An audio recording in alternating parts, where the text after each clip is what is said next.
მოგესალმებით ყველას და გავაგრძელოთ ჩვენი საუბარი. დღეს განვიხილავთ მათეს სახარების მე-9 თავს.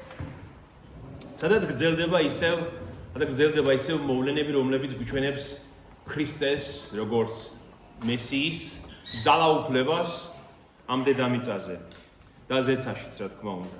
ჩვენ ნახეთ წინ როცა დავამთავრეთ მათეს სახარებაში ქრისტეს ქადაგება მთაზე მე-5, მე-6, მე-7 თავები. მე-7 თავის ბოლოს იყო, კიდევ ერთხელ გაგახსენებთ, ვინც არ იცის, რომ გაკვირვებული უსმენდა ხალხიო მას, რადგან ლაპარაკობდა როგორც ძალაუფლების მქონე. ეს ძალიან მნიშვნელოვანია. ლაპარაკობდა ის როგორც ძალაუფლების მქონე და არა როგორც მათი მწიგნობარი. ან როგორც მათი რაბინები, რომლებიც იცნობდნენ წერილს და ასწავლიდნენ გადმოცემით სხვა რაბინებისგან. მას ჰქონდა ძალაუფლება. შემდეგ თავებში, ნახეთ, მე-9 თავებში და შემდეგაც გრძელდება ეს ხედავთ აი ძალაუფლებას.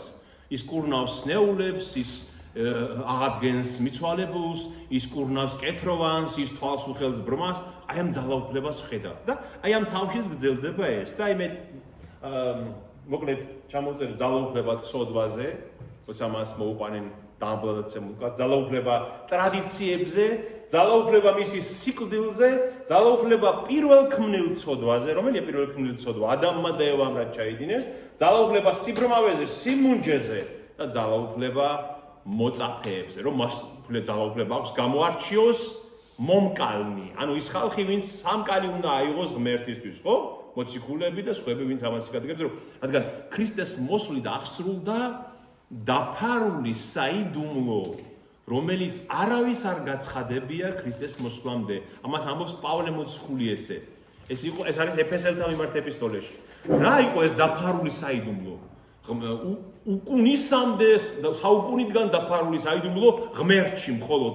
ღმერთმა იცოდა მამამ, ძემ და სულიწმინდამ იცოდა ეს საიდუმლო. ეს საიდუმლო იყო ეკლესიის საიდუმლო. ნახეთ? ძველ აღთქმაში ხო რჩეულ ერს ეცხადებოდა ღვთისნება.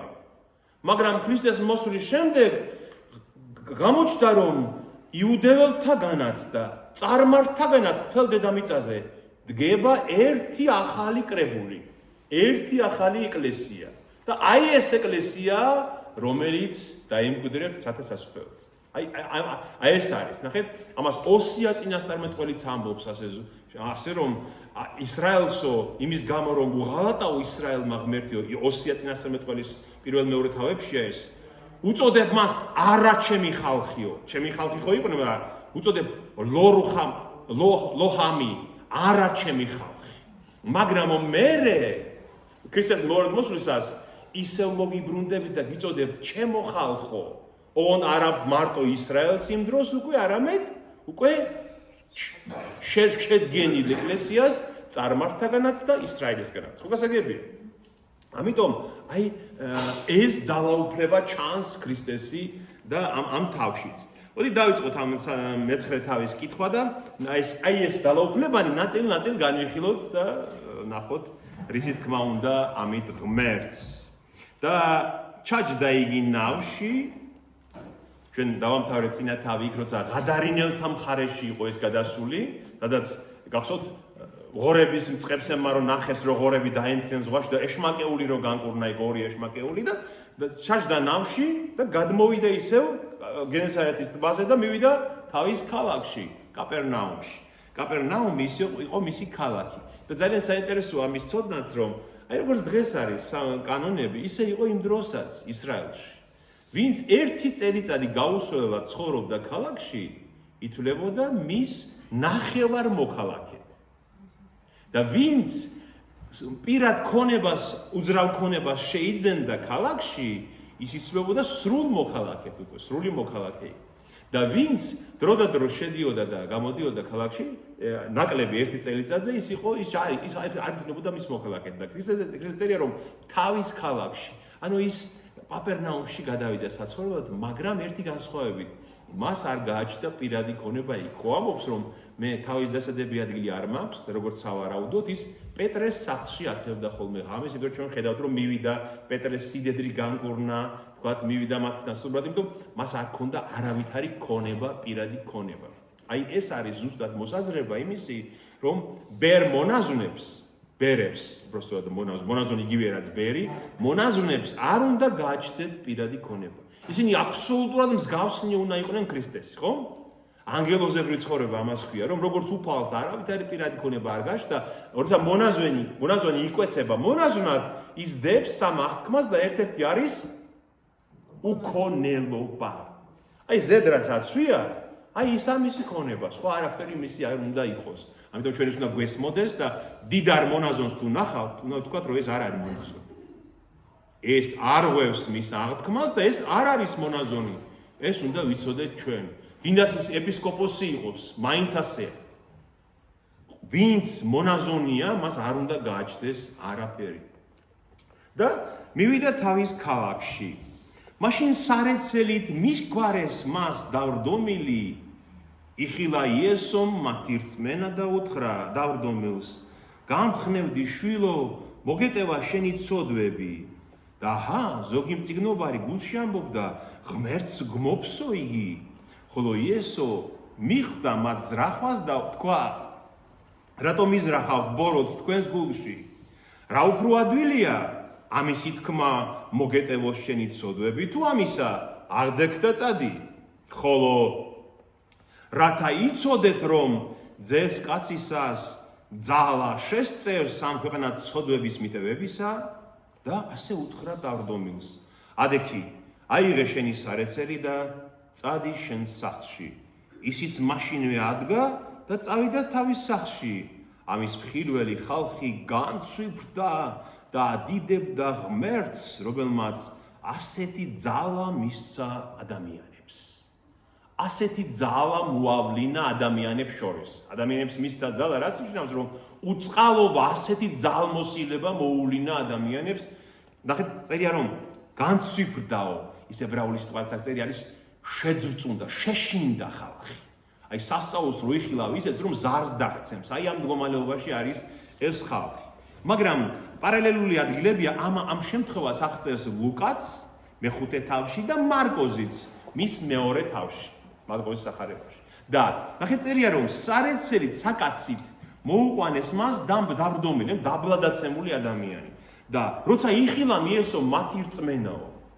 რა რწმენაა ასეთი, როცა საკაცით მოგიყვანენ ადამიანს? რა იხილა უფალმა, რომ გაკვირდა ამ რწმენის გამო. რა იყო? მათ პარალელურ ადგილებში წერია რა იყო ეს განსხვავებული რწმენა. კაპერნაუმში ქრისტე რომ შევიდა ამ სახლში, პეტრეს სახლში იყო სავარაუდოდ, აწყდება ხალხი ამ კარებს, სახლს და ისე რომ ვეღარ გამოდის უფალი რომ ისაუბროს ამ ხალხი ხალხი მოვიდა რომ იცის ყველამ რომ შველა მოდის მისგან და ამათმა რაკნეს მოუარეს სახლს. ავიდნენ სახლის სახურავზე, ბანიანი სახლები იყო მაგ დროს ისრაელში, მოხსნეს სახურავი, ჩაანგრიეს ფაქტობრივად სახურავი და სადაც უფალი ეულებოდა დრო იქ იყო, ეს საკაცეს თოკები მოაბეს და ჩაუშვეს, რომ ასე მიეღწიათ უფლამდე და რო იხილა ეს მათი რწმენა ეუბნება გამხნევდი შვილო, ნუ გეშინია, მოგეტევა შენი ცოდვები. და როცა ეს გაიგონეთ, წინააღმდეგმა გულში თქვეს, ღმერთს გმობსო იგი. ეხლა ეს არის ძალიან საინტერესო ადგილი. როდესაც ისრაელში გამოჩნდებოდა ხოლმე ადამიანი, ვინც პრეტენზიას აცხადებდა მესიობაზე, რომ ის არის მასიახი, ქრისტეს გარდა ისრაელში დაახლოებით 50-მდე ცრუ ქრისტე არის დღემდე გამოჩენილი. ისრაელს შორის. ხვდებით? ერთადერთია ქრისტე, რომელსაც ამხელა გავლენა აქვს ამ მსოფლიოზე, გესმით? 50-მდე ცრუ ქრისტეა გამოჩენილი და ვერაფერი ვერ შეძლო ისრაელში. გარდა ჩვენი მაცხოვრისა, გესმით? და ამიტომაც როცა გამოჩნდებოდა ხოლმე ვინმე ასეთი ადამიანი, იმ წუთში სინედრიონი ხო გაიგებდა ამას. ის 71 ღვთისგან შედგენილი კრება ხომ იყო ტაძარში იერუსალიმში და იმ წუთში დაიწყებოდა გამოკვლევა ამ ყველაფრის. ვინ არის? საცხოვრობს, სად დაიბადა, ვისი შვილია დავითის შთაომავალი არის თუ არა,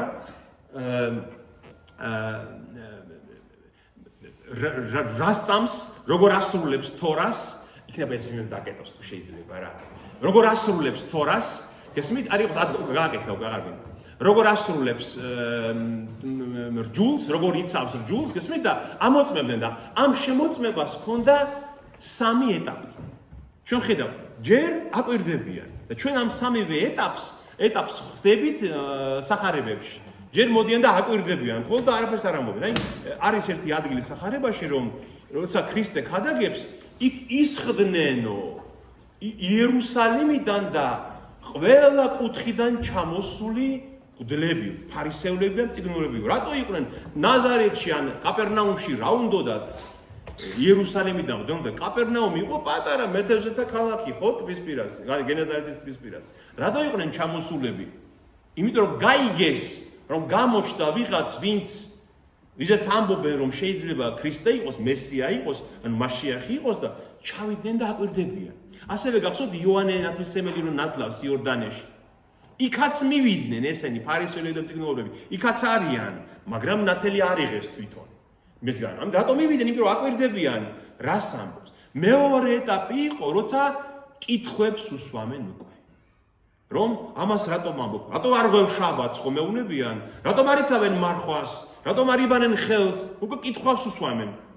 კრიტიკულ კითხვას. ასე გახსოვთ რამდენი გამოცდა მახემო დაუგეს ქრისტეს გამოცდას უწყობენ. და მესამე ეტაპი უკვე იყო განაჩენის გამოტანის. რომ სინედრიონი ან იტყოდა რომ კი მესია ეს მასიახია ან იტყოდა რომ არა და ის უნდა მოკვდეს. გესმით?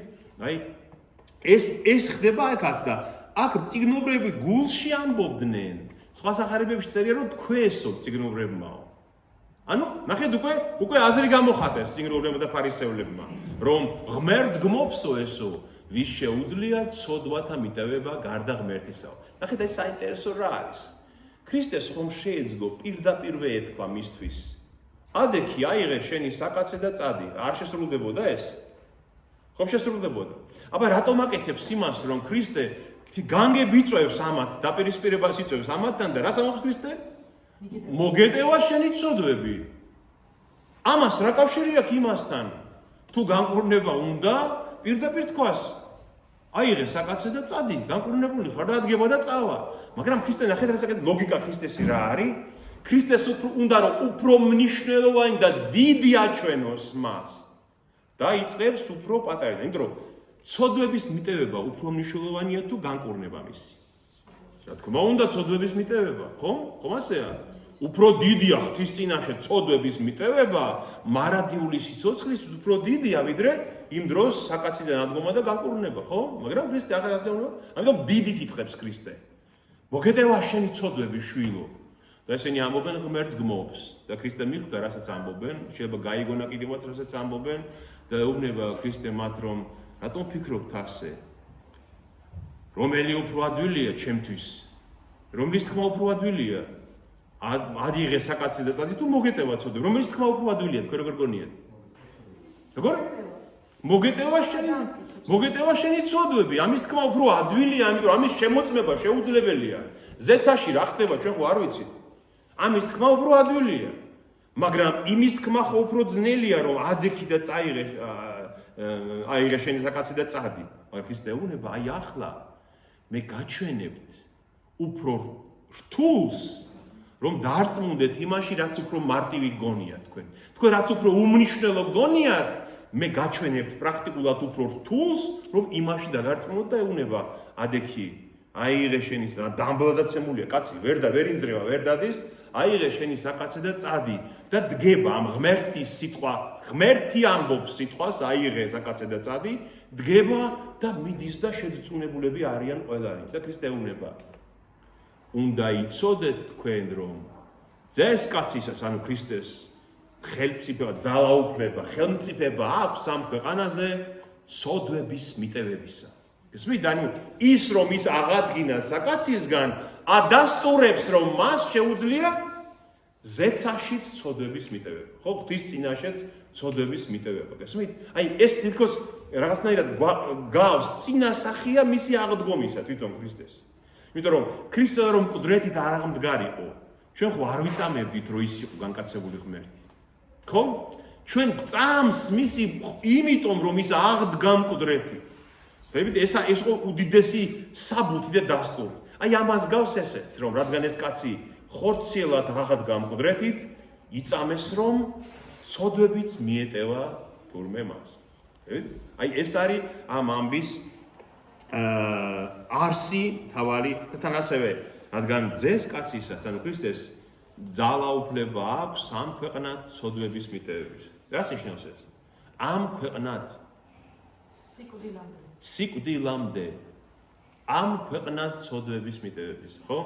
ამიტომ აი ეს სიტყვა აქ რო არ ეწეროს ამ ქვეყნად, მაშინ ჩვენ შეიძლება გვეფიქრა რომ შეიძლება კაცმა ცოდვებში იცხოვროს, ურწმუნოდ მოკვდეს და იმ ქვეყნად აპატიოს ღმერთმა, ხო? შეიძლება ვიფიქროთ. რას ამბობს ქრისტე?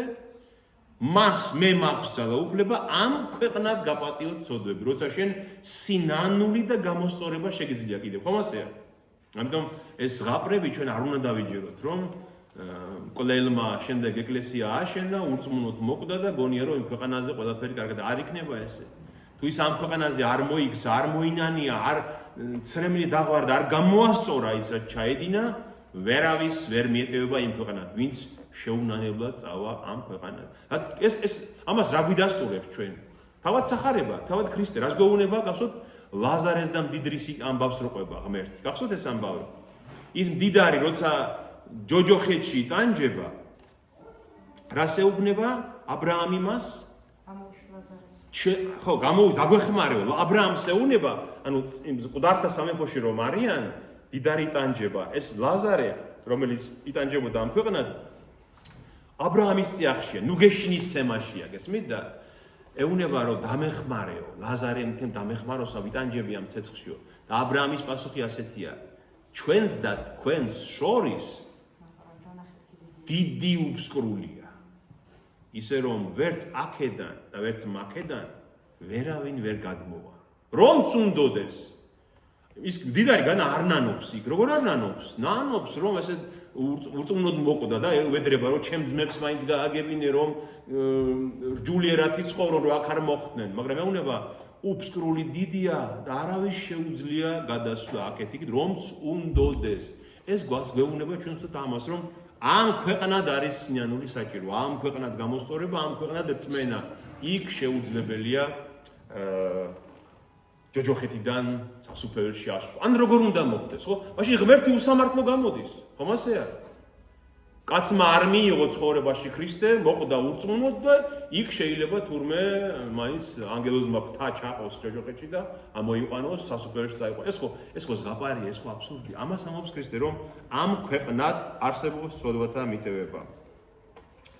იქიდან წამოსულმა იესომ დაინახა საბაჟოში მჯდომარე კაცი, რომელსაც მათე ერქვა სახელად და უთხრა მას გამომყევიო, ისიც ადგა და გაჰყვა.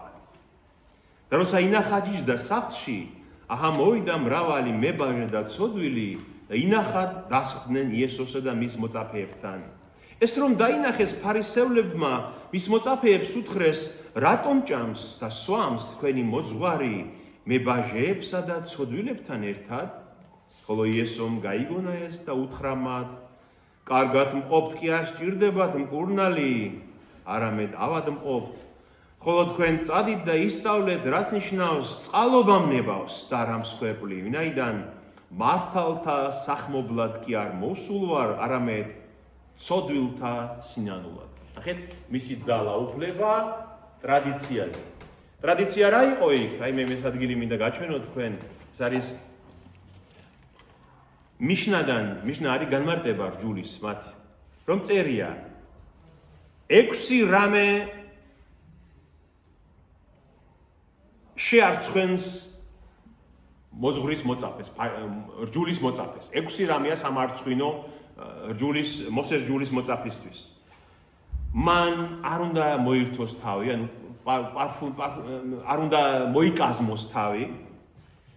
ის არ უნდა გავიდეს ასე მორთულ მოკაზმული, ანუ ქუჩაში. არ უნდა გავიდეს მარტო ღამით გარეთ, შუა მარტო არ უნდა იაროს ღამე, იმიტომ რომ ღამე ვინც დადის, ის ბოროტის საქმისთვის დადის ღამე, ხო? ან იმ სამყაროში დღეს ღიობა იაროს ვიღაცამ ღამე, მაგრამ იმ სამყაროში ღამე სიარული ნიშნავდა, რომ ბოროტ მოქმედია ვინც ღამე დაიარება. მეორე, არ უნდა იაროს მოწნული ფეხსაცმელებით, ანუ მორთულ მოკაზმული ფეხსაცმელებით არ უნდა იაროს. არ უნდა დაელაპარაკოს ქალს გზაზე მარტო.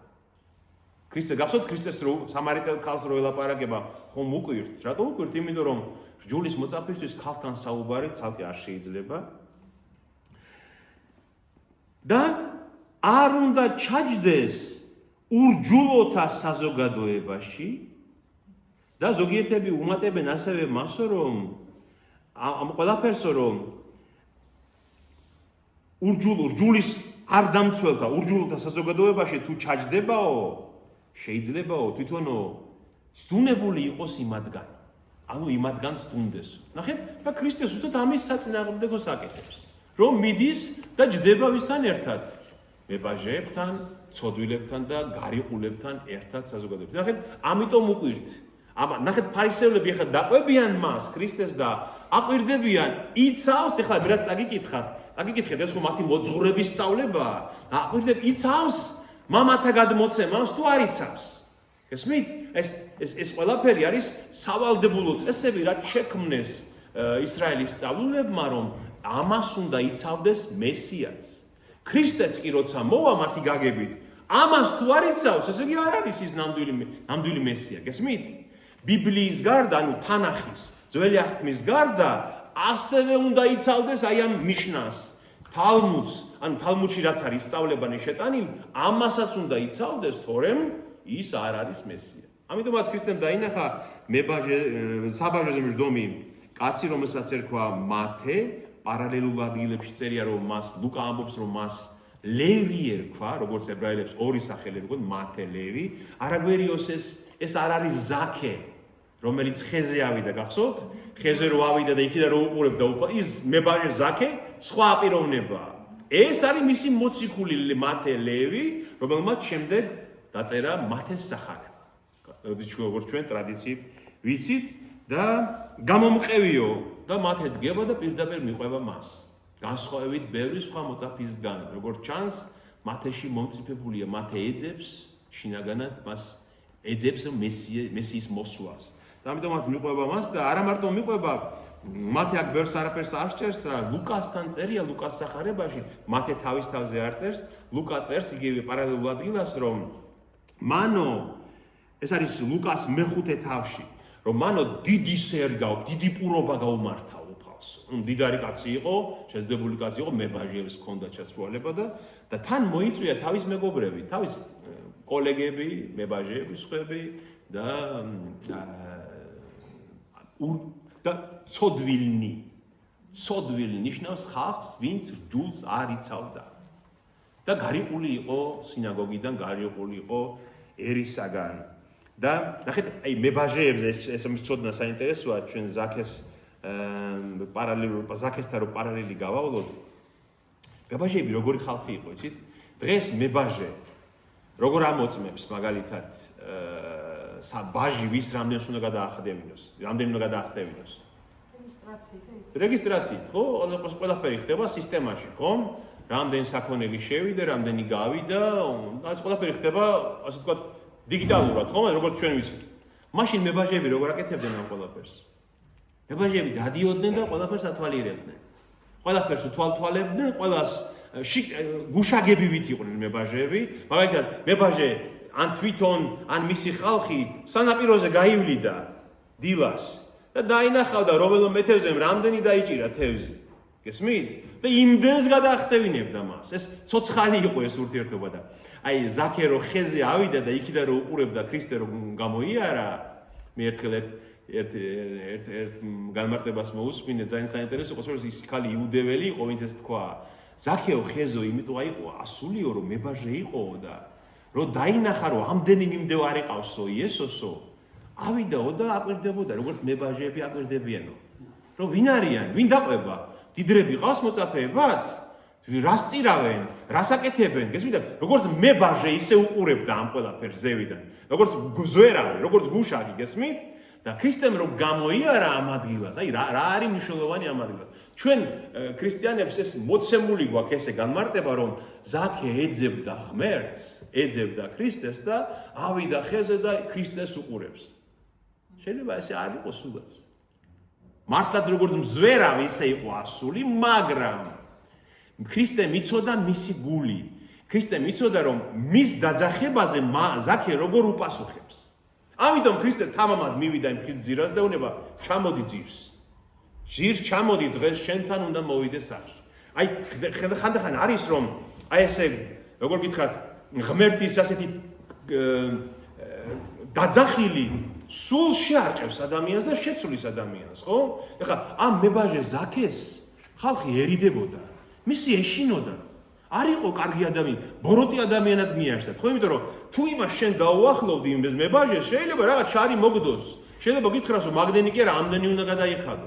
მაგრამ ქრისტე, როგორც აბსოლუტურად სუფთა და უცოდველი, პირდაპირ მიდის და ეუბნება, ჩამოდი დაბლა, შენთან უნდა მოვიდე სახში და აი ამ გაბედულებით ეს ზაქე დაიმსხრა სულ მთელი ეს მისი ამპარტაონება, სიმდიდრე, ეს მისი ხალხთან ესეთი მტრობის ის რეჟიმი დაიმტრა, იმიტომ რომ ეს მოძღვარი, რომელიც სულ წმინდა ხალხში ტრიალებს, მას ეძახის და ჩამოვიდა, შეიყვანა სახში და ამიტომ შეიძრა და ამბობს, რომ ნახევარ ჩემი ქონებისას ხებს მივიცემო, გესმით? აი ასე მოქმედებს ღმერთი. ასე პირდაპირ ეძახის თვით, აი ძალაუფლება რაც მიწერია მოწაფეებზე, ხო წერია? მასა აქვს ძალაუფლება, რომ მოწაფეები გამოარჩიოს და დაუძახოს, რადგან ის ცნობს მათ გულს და ეს მოხდა მათესთანაც და ის გახდა მისი მოწაფე და ისეთი მოწაფე გახდა, რომელმაც აი ეს დიდებული სახარება სულიწმინდის ძალით და შთაგონებით ჩვენ დაგვიწერა და დაგვიტოვა. და ბრალდება ფარისევლების და მწიგნობების რა არის, რომ რატო ზისო ამ ურჯულო ხალხში თქვენი მოძღვარიო და რატო ჭამს მათთან ერთადო? და ქრისტე პასუხობს წმინდა წერილიდან. ნახეთ, აი როგორი მოწმებს ქრისტე ყოველთვის ჯულს. პასუხობს წადით და ისწავლეთ, რას ნიშნავს წყალობა მნებავს და არ ამსხვერპლი. ეს არის ოსია წინასწარმეტყველის მე-6 თავიდან, როცა ისრაელს ეუბნება ღმერთი, რომ თქვენი მსხვერპლი არ არის სათნო ჩემთვის. არ მინდა მე ეს თქვენი მსხვერპლი შეწირვა, როცა არაწმინდა გულით მოდიხართ, როცა სასტიკი გულით მოგაქვთ ეს მსხვერპლი, არ მინდა მე მნებავს წყალობა, რომ მოწყალენი იყო თქვენ. თქვენ თუ არ იყავით მოწყალენი რჯულის მიმართაც და მოყვასის მიმართაც, არ შევიწირავ მე თქვენ მსხვერპლს. ასევე ნახეთ ესაია წინასწარმეტყველის პირველ თავში როგორ ამბობს ღმერთი, ეს არის პირველი თავის მე-11 მუხლი. რას ვაქნევ თქვენს უზომო საკლავებს? ანუ რაში მჭირდება თქვენი უზომო საკლავები? ტაძარში რაც იკლებოდა. ამბობს უფალი, გამძღარი ვარ თქვენი აღსავლენი ვერძებით და ყურატების ქონით. აღარ მსურს მოზრების, კრავების და ვაცების სისხლი, რომ მოდიხარ და პირისპირ მეცხადებით, ვინ დაგავალად ჩემი ეზოების თელვა. როგორ ბედავთ, რომ ჩემს ტაძარში ჩემი ეზო არის, უფლის ტაძარი. ვინ დაგავალად ჩემი ეზოების თელვა. ნუღა მომიტანთ მაგ ფუჭ შესაწირავს, საძაგელია ჩემთვის საკმეველი, ახალმთვარობები და შაბათები, ჯარობები და ვეღარ ამიტანია, უკეთურება და დღესასწაული, უკეთურება და დღესასწაული ერთად ამბობს უფალი. თქვენი მსხვერპლები შეიძულა ჩემმა სულმა, ტვირთად დამაწვა დავიღალე მათი ზიდვით, ხელებს რომ აღაპყრობთ, თვალს გარიდებთ. ლოცვებს რომ მიმრავლებთ, არ ვისმენ, ხელები სისხლით გაქვთ სავსე, უნება ღმერთი. განიბანეთ, განიწმინდეთ, ავის საქმეები თვალთაგან განმარიდეთ, შეწყვიტეთ ბროტის ქმნა, სიკეთის ქმნა ისწავლეთ, ეძიეთ სამართალი, შეეწიეთ დაჩაგრუს, განიკითხეთ ობოლი და ქრივს გამოესაჭრეთ, მერე მოდით და ცილობა ყოთ, ამბობს უფალი, მეწამული ან წითელიც რომ იყოს თქვენი ცოდვები, თოვლივით გასპეტაკდება. თუ თქვენ შეიცვლებით და მობრუნდებით ბოროტი გზიდან, წითელი რო იყოს სისხლიანი თქვენი ცოდვები გასპეტაკდება და ამიტომაც ნახეთ იუდეველებს რო აქვთ აი საინტერესო Yom Kippur's რო ეძახიან, რომ Yom Kippuri რა არის? შენდობის დღე, ერთი დღეა წელიწადში, სექტემბერში შენდობის დღე, როცა მთავარი შენდობას თხოვდა ერისთვის ღმერთს, ხო? და ამ დროს ახდებოდა ორ ვაცს ხო მოიყვანდნენ და ვაცი, რომელიც უნდა გაეშვა ცოდვების გამოსასყიდად, ერთ კლავდნენ და საკურთხეველში შეჰქონდათ. მეორეს წითელ ძაბს აბამდნენ რქებზე ამ ვაცს. და აი ამის გამო წითელიც რომ იყოს თქვენი ცოდვებიო, სპეტაკი გახდებაო. და ამ ვაცს ამ წითელ ძაბს რომ მოაბავდნენ, მღვდელმთავარი ხელებს დაადებდა და იტყოდა აი ეს ღმერთო მიუტევე ჩემ ერს. და ამ აზაზელისთვის ერქვა, ანუ ეშმაკისთვის ამ ვაცს და გაუშვებდნენ უდაბნოში. იქ უნდა მომკვდარიყო ეს ვაცი, ანუ ცოდვები წაეღო და ისრაელის ცოდვები და მომკვდარიყო და ამბობდნენ რომ ეს წითელი ძაფი თეთრი ხდებოდა, როცა თუ იპოვიდა ვინმე, ანუ თეთრი ხდებოდა, ღმერთმა მიუტევა მათ ცოდვები. და არის თალმუდში ესეთი ადგილი, რომ ქრისტეს სიკვდილის გამო იმ წელს აღარ გაათეთრდა ეს ძაფი. ღმერთმა არ მიუტევა მათ. ანუ ტაძრის დანგრევა, ასე ამბობს მოძღვარი, ზუსტად ადგილს გაჩვენეთ შემოვალში, ერთ-ერთი მოძღვარი ასე ამბობს, რომ 40 წლით ადრე ტაძრის დანგრევამდე, ტაძრი როდის დაიგა 70 წელს. 40 წლით ადრე დაახლოებით არის ის დრო, როცა ქრისტე მოკლეს მათ, ხომ? 40 წლით ადრე მოხდა ასეთი საშინელი სასწაული. აი ტაძარში ნიკანორის კარიბჭე ერქვა, რომელიც შედიოდა ტაძარში, თავისით გაიღო ღამით და ვერ მიხვდნენ, რატო გაიღო ეს კარიბჭე თავისით ღამით და 40 წლით ადრე ის წითელი ძაფი აღარ თეთრდებოდა იმ შენდობის დღეს. ანუ ღმერთი მათ არ პატიობდა იმ ქრისტეს კვლელობის დანაშაულს. და ეს ტაძრის დანგრევის წინ, რომელები დაანგრევდნენ ტაძარს, ეს ნიკანორის ჭიშკრის გაღება ნიშნავდა, რომ ღმერთმა ღმერთი აღარ იცავს მათ. და ღამე მივარდნენ და ნახეს თუ ჭიშკარი ღია. ეს ოქროს ჭიშკარი იყო დიდი კარიბჭე, რომელიც შედიოდა აი თავად წმინდათა წმინდაში შეყავდა მერე საკურთხეველი იდგა. და ეს კარები რო გაიღო, მოვარდნენ და ნახეს, თან უმძიმესი კარები იყო, ამას რამოდენიმე კაცი ჭირდებოდა რომ გაეღოთ ამ კარიბჭეს და შემდეგ თქვაოს ქესო მოძღვრებმაო, რომ ალბათ ღმერთმა გააღო ეს კარიბჭე, რომ აღარ იცავს ღმერთი ტაძარს და მართლაც 70 წელს დაინგრა რომაელების მიერ ის ტაძარი. და აი ამას ამბობს აქ, რომ წადი თქვენ და ისწავლეთ ჯულში რაც გიწერია, წყალვა მნებავს და არა მსხვერპლი რა და მოვედი რათა მოუხმო ცოდვილებს მოუხმო სინანულისთვის, ანუ გამოსასწორებლად და არა მართლები გამოვაცხადო, ვინც არიან მართლები. თქვენ ხომ მიგაჩნიათ თავი მართლად, ეუნება ქრისტე. თქვენ ხომ არ გჭირდებათ ხსნა, თქვენ ხომ მართლები ხართ?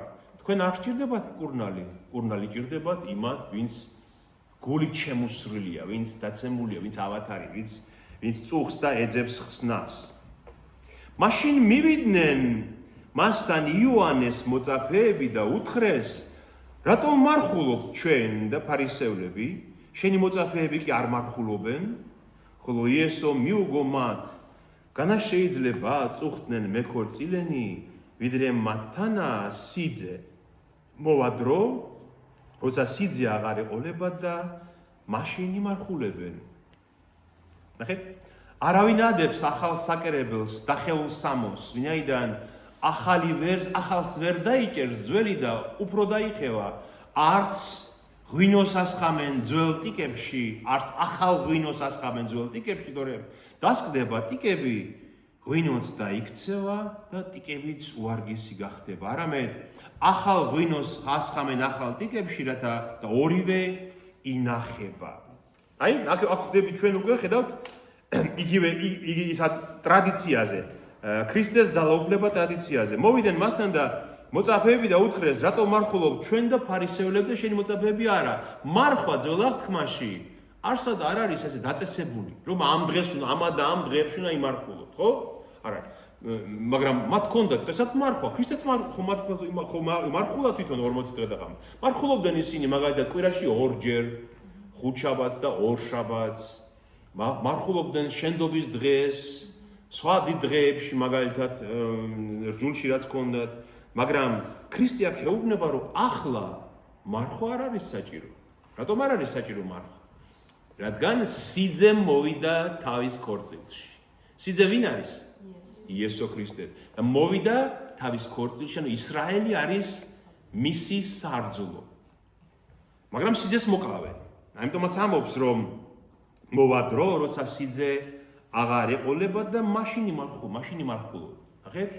სიძე მოვიდა, სიძე არ მიიღეს, სიძე მოკლეს, ამიტომ ახლა დღესასწაულია, რადგან თქვენთან არის სიძე და როცა სიძე აღარ ეყოლებათ, მაშინ იმარხულო. საერთოდ ეს მოტივი, რომ ისრაელი არის ღმერთის მიერ დაწინდული პატარძალი. გესმით, ეს მოტივი ძალიან ძლიერია ძველ აღთქმაში. აი მაგალითად, მთელი წიგნი, ის ძველი აღთქმის ერთი მთელი წიგნი ეძღვნება ამას. რომელი წიგნი? ქებათა ქება სოლომონისა. სად არის? სადაც აღწერილია სოლომონის და სულამიტის ამბავი. სოლომონი იყო მათი დიდი მეფე, სულამიტი იყო მისი პატარძალი და ამის მათი სიყვარულის ამბავია აღწერილი. სოლომონს როგორ უყვარს სულამიტი, სულამიტი როგორია წმინდა ქალწული, ხო? სანუკვარი, უმანკო და სოლომონი როგორ ექცევა მას და როგორ უყვართ ერთმანეთს. და ეს შეიძლება გაგიკვირდეთ, რომ ამ ქებათა ქებას რომ წაიკითხავთ, ჰოელი თქვია გერმანულად ამას, რომ წაიკითხავთ, შეიძლება გაგიკვირდეთ თავიდან, რომ რა კავშირი აქვს ამას ბიბლიასთან? სიყვარულის წიგნია. ანუ ქალის და კაცის სიყვარულზეა. მოვიდა სიძე, პატარძალი იქ არ დახვდა, პატარძალი იქ არის, სიძე ჯერ არ მოსულა, როგორ ელოდებიან და ეს ყველაფერი მთელი ამბავი აღწერილი, როგორ შემდეგ მასთან მიდის ქრისტე სოლომონი ღამით, სულამიტის შეკარებით შიგნიდან უღებს და ქრისტე შედის მასთან. გესმით, აი მთელი სასიყვარულო ამბავია აღწერილი, გესმით? და რატომ არის ეს წიგნი შეტანილი ბიბლიაში? იმიტომ რომ ეს არის ქრისტეს ზეციური სიძის და ეკლესიის სიყვარულის ამბავია. ეს უნდა გვესმოდეს, რომ ჩვენ როგორც ეკლესია რის მოლოდინში ვართ, რომ სიძე კიდევ ერთხელ მოვა მეორედ და უკვე წაიყვანს თავის ნამდვილ პატარძალს ეკლესიას, რომელიც ისევ ვამბობ, შედგენილი იქნება წარმართებისგანაც და ებრაელებისაგანაც. იმ ხალხისგან, ვინც იწამებს ქრისტეს და წაიყვანს სასუფეველში. ნახეთ, ჰოსია წინასწარმეტყველის ეს უნდა გაჩვენოთ თქვენ აუცილებლად. ღმერთი ისრაელს ადანაშაულებს ბევრ ადგილას, რომ მათ იმრუშეს. ისრაელმა იმრუშა, რომ მან უღალატა თავის დანიშნულს, ანუ თავის სასიძოს უღალატა. ნახეთ, და ოსია წინასწარმეტყველს უცნაური ბედის უცნაური ხვედრის წინასწარმეტყველია ოსია. ნახეთ, ოსიას ეუბნება ღმერთი, რომ წადიო და მოიყვანე გარყვნილი ქალი ცოლადო. გარყვნილი ქალი მოიყვანე ცოლადო და გააჩინე მისგან შვილებიო. რათა ზუსტად იცოდე შენ რა უნდა უთხრა ისრაელს. ანუ შენს თავზე უნდა გამოსცადო ის, რაცაც მე ვგრძნობ, ღმერთი ეუბნება, გესმით? რომ მოღალატე ქალი, ხო? ის ვინც ღალატობს შენ სხვასთან, ისეთი ქალი მოიყვანი ცოლად და წავიდაო, ოსიაო და მოიყვანა გომერი, დობლაიმის ასული, დაორსულდა ქალი და უშვა ვაჟი და უთხრა უფალმა დაარქვი სახელიათ იზრაელი, რადგან ცოტაც და უნდა მოკითხო იზრაელის სისხლი იეჰუს სახლს და გავაუქმო ისრაელის მეფობა. ეს ის დროა, ოსია ცხოვრობს მერვე საუკუნეში ქრისტემდე. ეს არის ურჯულოების ხანა ისრაელისთვის. თითქმის ყველა მეფე, ვინც მათ ყავთ, არის ურჯულო. ბაალის თაყვანისმცემლები არიან, წარმართული ღმერთები გადმოიღეს და არ ერგულებენ ღმერთს. ნახეთ ეს რომ იზრაელი დაარქვიო, იზრაელი სიტყვა ნიშნავს ან ფანტავს, ან თესავს, ორივეს ნიშნავს. ნახეთ, აი როცა თესავ მართლაც ხო ფანტა. აი ამ შვილს პირველს გარყვნილი ქალი რო გაგიჩენ შვილს დაარქვი იზრაელიო, უფალი ფანტავს და უფალითან თესავს. რადგან დავსჯი და გავფანტავ ამბობს უფალი. მაგრამ მოვა დრო, როცა იმ გაფანტული ნაყოფს გამოიღებს და ისევ შევიწყალებ ჩემ ხალხს. შემდეგ ეუბნება კიდევ იყოლიე მეორე შვილიო და კვლავ დაორსულდა ქალი და შვა ასული უთხრა უფალმა დაარქვის სახელად ლორუხამა, რადგან აღარ შევიწყალებ ისრაელის სახლს და არასოდეს შეუნდობ მას. ლორუხამა ნიშნავს არ შესაწყალისი. ანუ წყალობა დამთავრდა ჩემი თქვენთვის, რადგან აი ამ ურჯულოების გამო. იუდას სახლს კი შევიწყალებ და ვიხსნი უფლის მათი ღმერთის ხელით, არც მშვილდით, არც מחვილით, არც ბრძოლით, არც მხედრებით არ ვიხსნი მათ, რადგან იუდასგან მოვა მესია, აღთქმული მესია და იუდას სახლს შევიწყალებ და ისრაელის სახლს არ შევიწყალებ და ისრაელის სახლს მართლაც რა დაემართა? ისრაელი რა არის? ხეთ ჩვენ ხო ამაზე ვილაპარაკეთ. ჩრდილოეთ ნახევარი ისრაელის იყო ისრაელის სამეფო და სამხრეთ ნახევარი იყო იუდას სამეფო. ისრაელის დაატყდა დიდი უბედურება, როცა ასურეთმა დაიპყრო ისრაელის სამეფო და აყარა ის 10 ტომი ქვინ ცხოვრობდა და გადაასახლა სადღაც ის იმპერიის სხვა კუთხეებში. ისრაელს დავიჯი, გამფანტავ ისრაელის სახლს და იუდას შევიწყალებ, იუდას ვერ შეეხება ეს უბედურება და იუდასგან უნდა მოვიდეს მაცხოვარი კაცთან. და მოსხლდა ძუძუს ლორუხამა და ისევ დაორსულდა და შვა ვაჟი და თქვა უფალმა სახელად დაარქვი ლოამი, არა ჩემი ხალხი. რადგან აღარ ხართ ჩემი ერი და მეც აღარ ვიქნები თქვენი ღმერთი. გესმით? ლოამი. ნახეთ, აი ამ პატარა პირველ თავში ეს და მეორე თავში მე ოსია ამბობს, რომ ბოლოსო საუკუნო დავწინდავ მას და სიმართლით, ანუ იმ ჩემ ბოლოს პატარძალს მეორე მოწვისას კვლავ დავიბრუნებ ჩემ პატარძალს და ეს არის მეორე თავის 21 მუხლი საუკუნო დავწინდავ მას ჩემთვის. ანუ იმ ნამდვილ მორწმუნეთა ეკლესიას მარდიულად დავწინდავ ჩემთვის და ნახეთ ეს უკვე ამას ხედავ ჩვენ მე ჩვენ ხო ვამბობთ რომ ბიბლიის ყველა წიგნი ერთმანეთს ხსნის ხო ნახეთ 21 თავში რას ამბობს იოანე როცა დასრულდა ყველაფერი ქრისტე მოვიდა მეორედ ეშმაკი სატანა ბროტება სამუდამოდ დაინთქა გეენაში რას ამბობს ნახეთ და იოანე მე ვიხილე წმინდა ქალაქი ახალი იერუსალიმი ღმერთისგან ზეცით ჩამომავალი გამზადებული როგორც სარძლო სასიძოსთვის გამზადებული შემკული. ანუ ის ახალი იერუსალიმი, აი ის ცხონებული ხალხი იცხოვრებს ახალი იერუსალიმში, რომელსაც ქვია ღმერთის სარძლო სასიძოსთვის გამზადებული. და მეორე ადგილი. და მითხრა შემდეგ მოვიდაო ჩემთან ანგელოზიო და მეუნებაო მე მოდი და გაჩვენებ ქალს სარძლოს კრავისას. ანუ ის ცხონებული ეკლესია არის სარძლო კრავისა. და შემდეგ სულ დასასრულს 22 თავი აპოკალიფსისის მე-17 მუხლი და სული და სარძლო ამბობენ მოდი, ანუ მოდი უფალო. სული და სარძლო რას ნიშნავს? სული წმინდა, რითიც ჩვენ ცხოვრობ და სარძლო ვინ არის? ეკლესია. სული და ეკლესიის მორწმუნე ამბობენ მოდი უფალო. მოდი, მალე უფალო. აი ნახეთ, სარძლო არის ქრისტეს ეკლესია, მისი ქრისტეს. მაგრამ არ დაგავიწყდეთ. ისრაელი იყო მისი დანიშნული. ისრაელმა ოსიას თავის მიხედვით უღალატა მას და უთხრა მას არა ჩემი ხალხი იქნებით თქვენ, მაგრამ ბოლოს კვლავ ჩემი ხალხი იქნებით, ოღონდ ნატამალი ისრაელის. გესმით? არ შეგეშალოსეთ. ნატამალი რას ნიშნავს? ნაწილი ისრაელის. ამას ამბობს ზუსტად აპოკალიფსისის რომ ნაწილი გადარჩება ისრაელის ქრისტეს მეორედ მოსვლისას ის ვინც იწამებს მას როგორც მაცხოვარს და როგორც მესიას გესმით და ეს იქნება მისი ხალხი. აი ეს არის ის რასაც ამბობს უფალი რომ სიძე მათთან არის და ახლა არ არის საჭირო მართვა ახლა დღესასწაულია. მაგრამ აი ეს ორი მუხლია ძალიან საინტერესო გასარკვევი. რადგან არავინ ადებს ძველ საკერებელს, ახალ საკერებელს ძველ ქსოვილს. ხო, აი, დაძენძილია ქსოვილი და მოიტანე მტკიცე ახალი ნაჭერი და დააკერე, ხო, იმ ადგილას. შეიძლება? არ შეიძლება, რადგან ამ მტკიცე ნაჭერს მეტი დატვირთვა ის ატანა შეუძლია და როცა გამოწევს იმ დაძენძილ ნაჭერს, გაიხევა, ხო, ის ვერ აიტანს.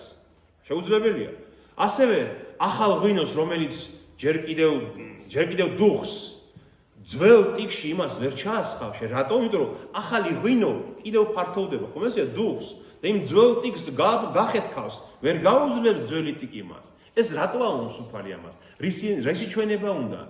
რომ აი ის თქვენი განმარტება რჯულისა, აი ის უამრავი ცნებანი, რაც მათ დაუმატეს მოსეს რჯულს, ხო? ჩვენ ამაზე ვისაუბრეთ, რომ 613 მცნება მისცა მათ მოსემ რჯულში და ებრაელებმა კიდევ უამრავი განმარტება დაუმატეს ამ ათასობით კანონი, აი მთელი თალმუდი ამას აღწერს, ხო? ქრისტე ამბობს, რომ აი ეს, რასაც თქვენ განუმარტავთ, არის დაძენძილი, ძველი სამოსელია. ანუ რჯულის გაგება, რომ ისე როგორც თქვენ ასწავლით, დაძენძილი სამოსელია და ჩემი რჯული, ქრისტეს რჯული, მესიის რჯული, ახალი საკერებელია და არ გამოვა ჩვენი ერთად ყოფნა.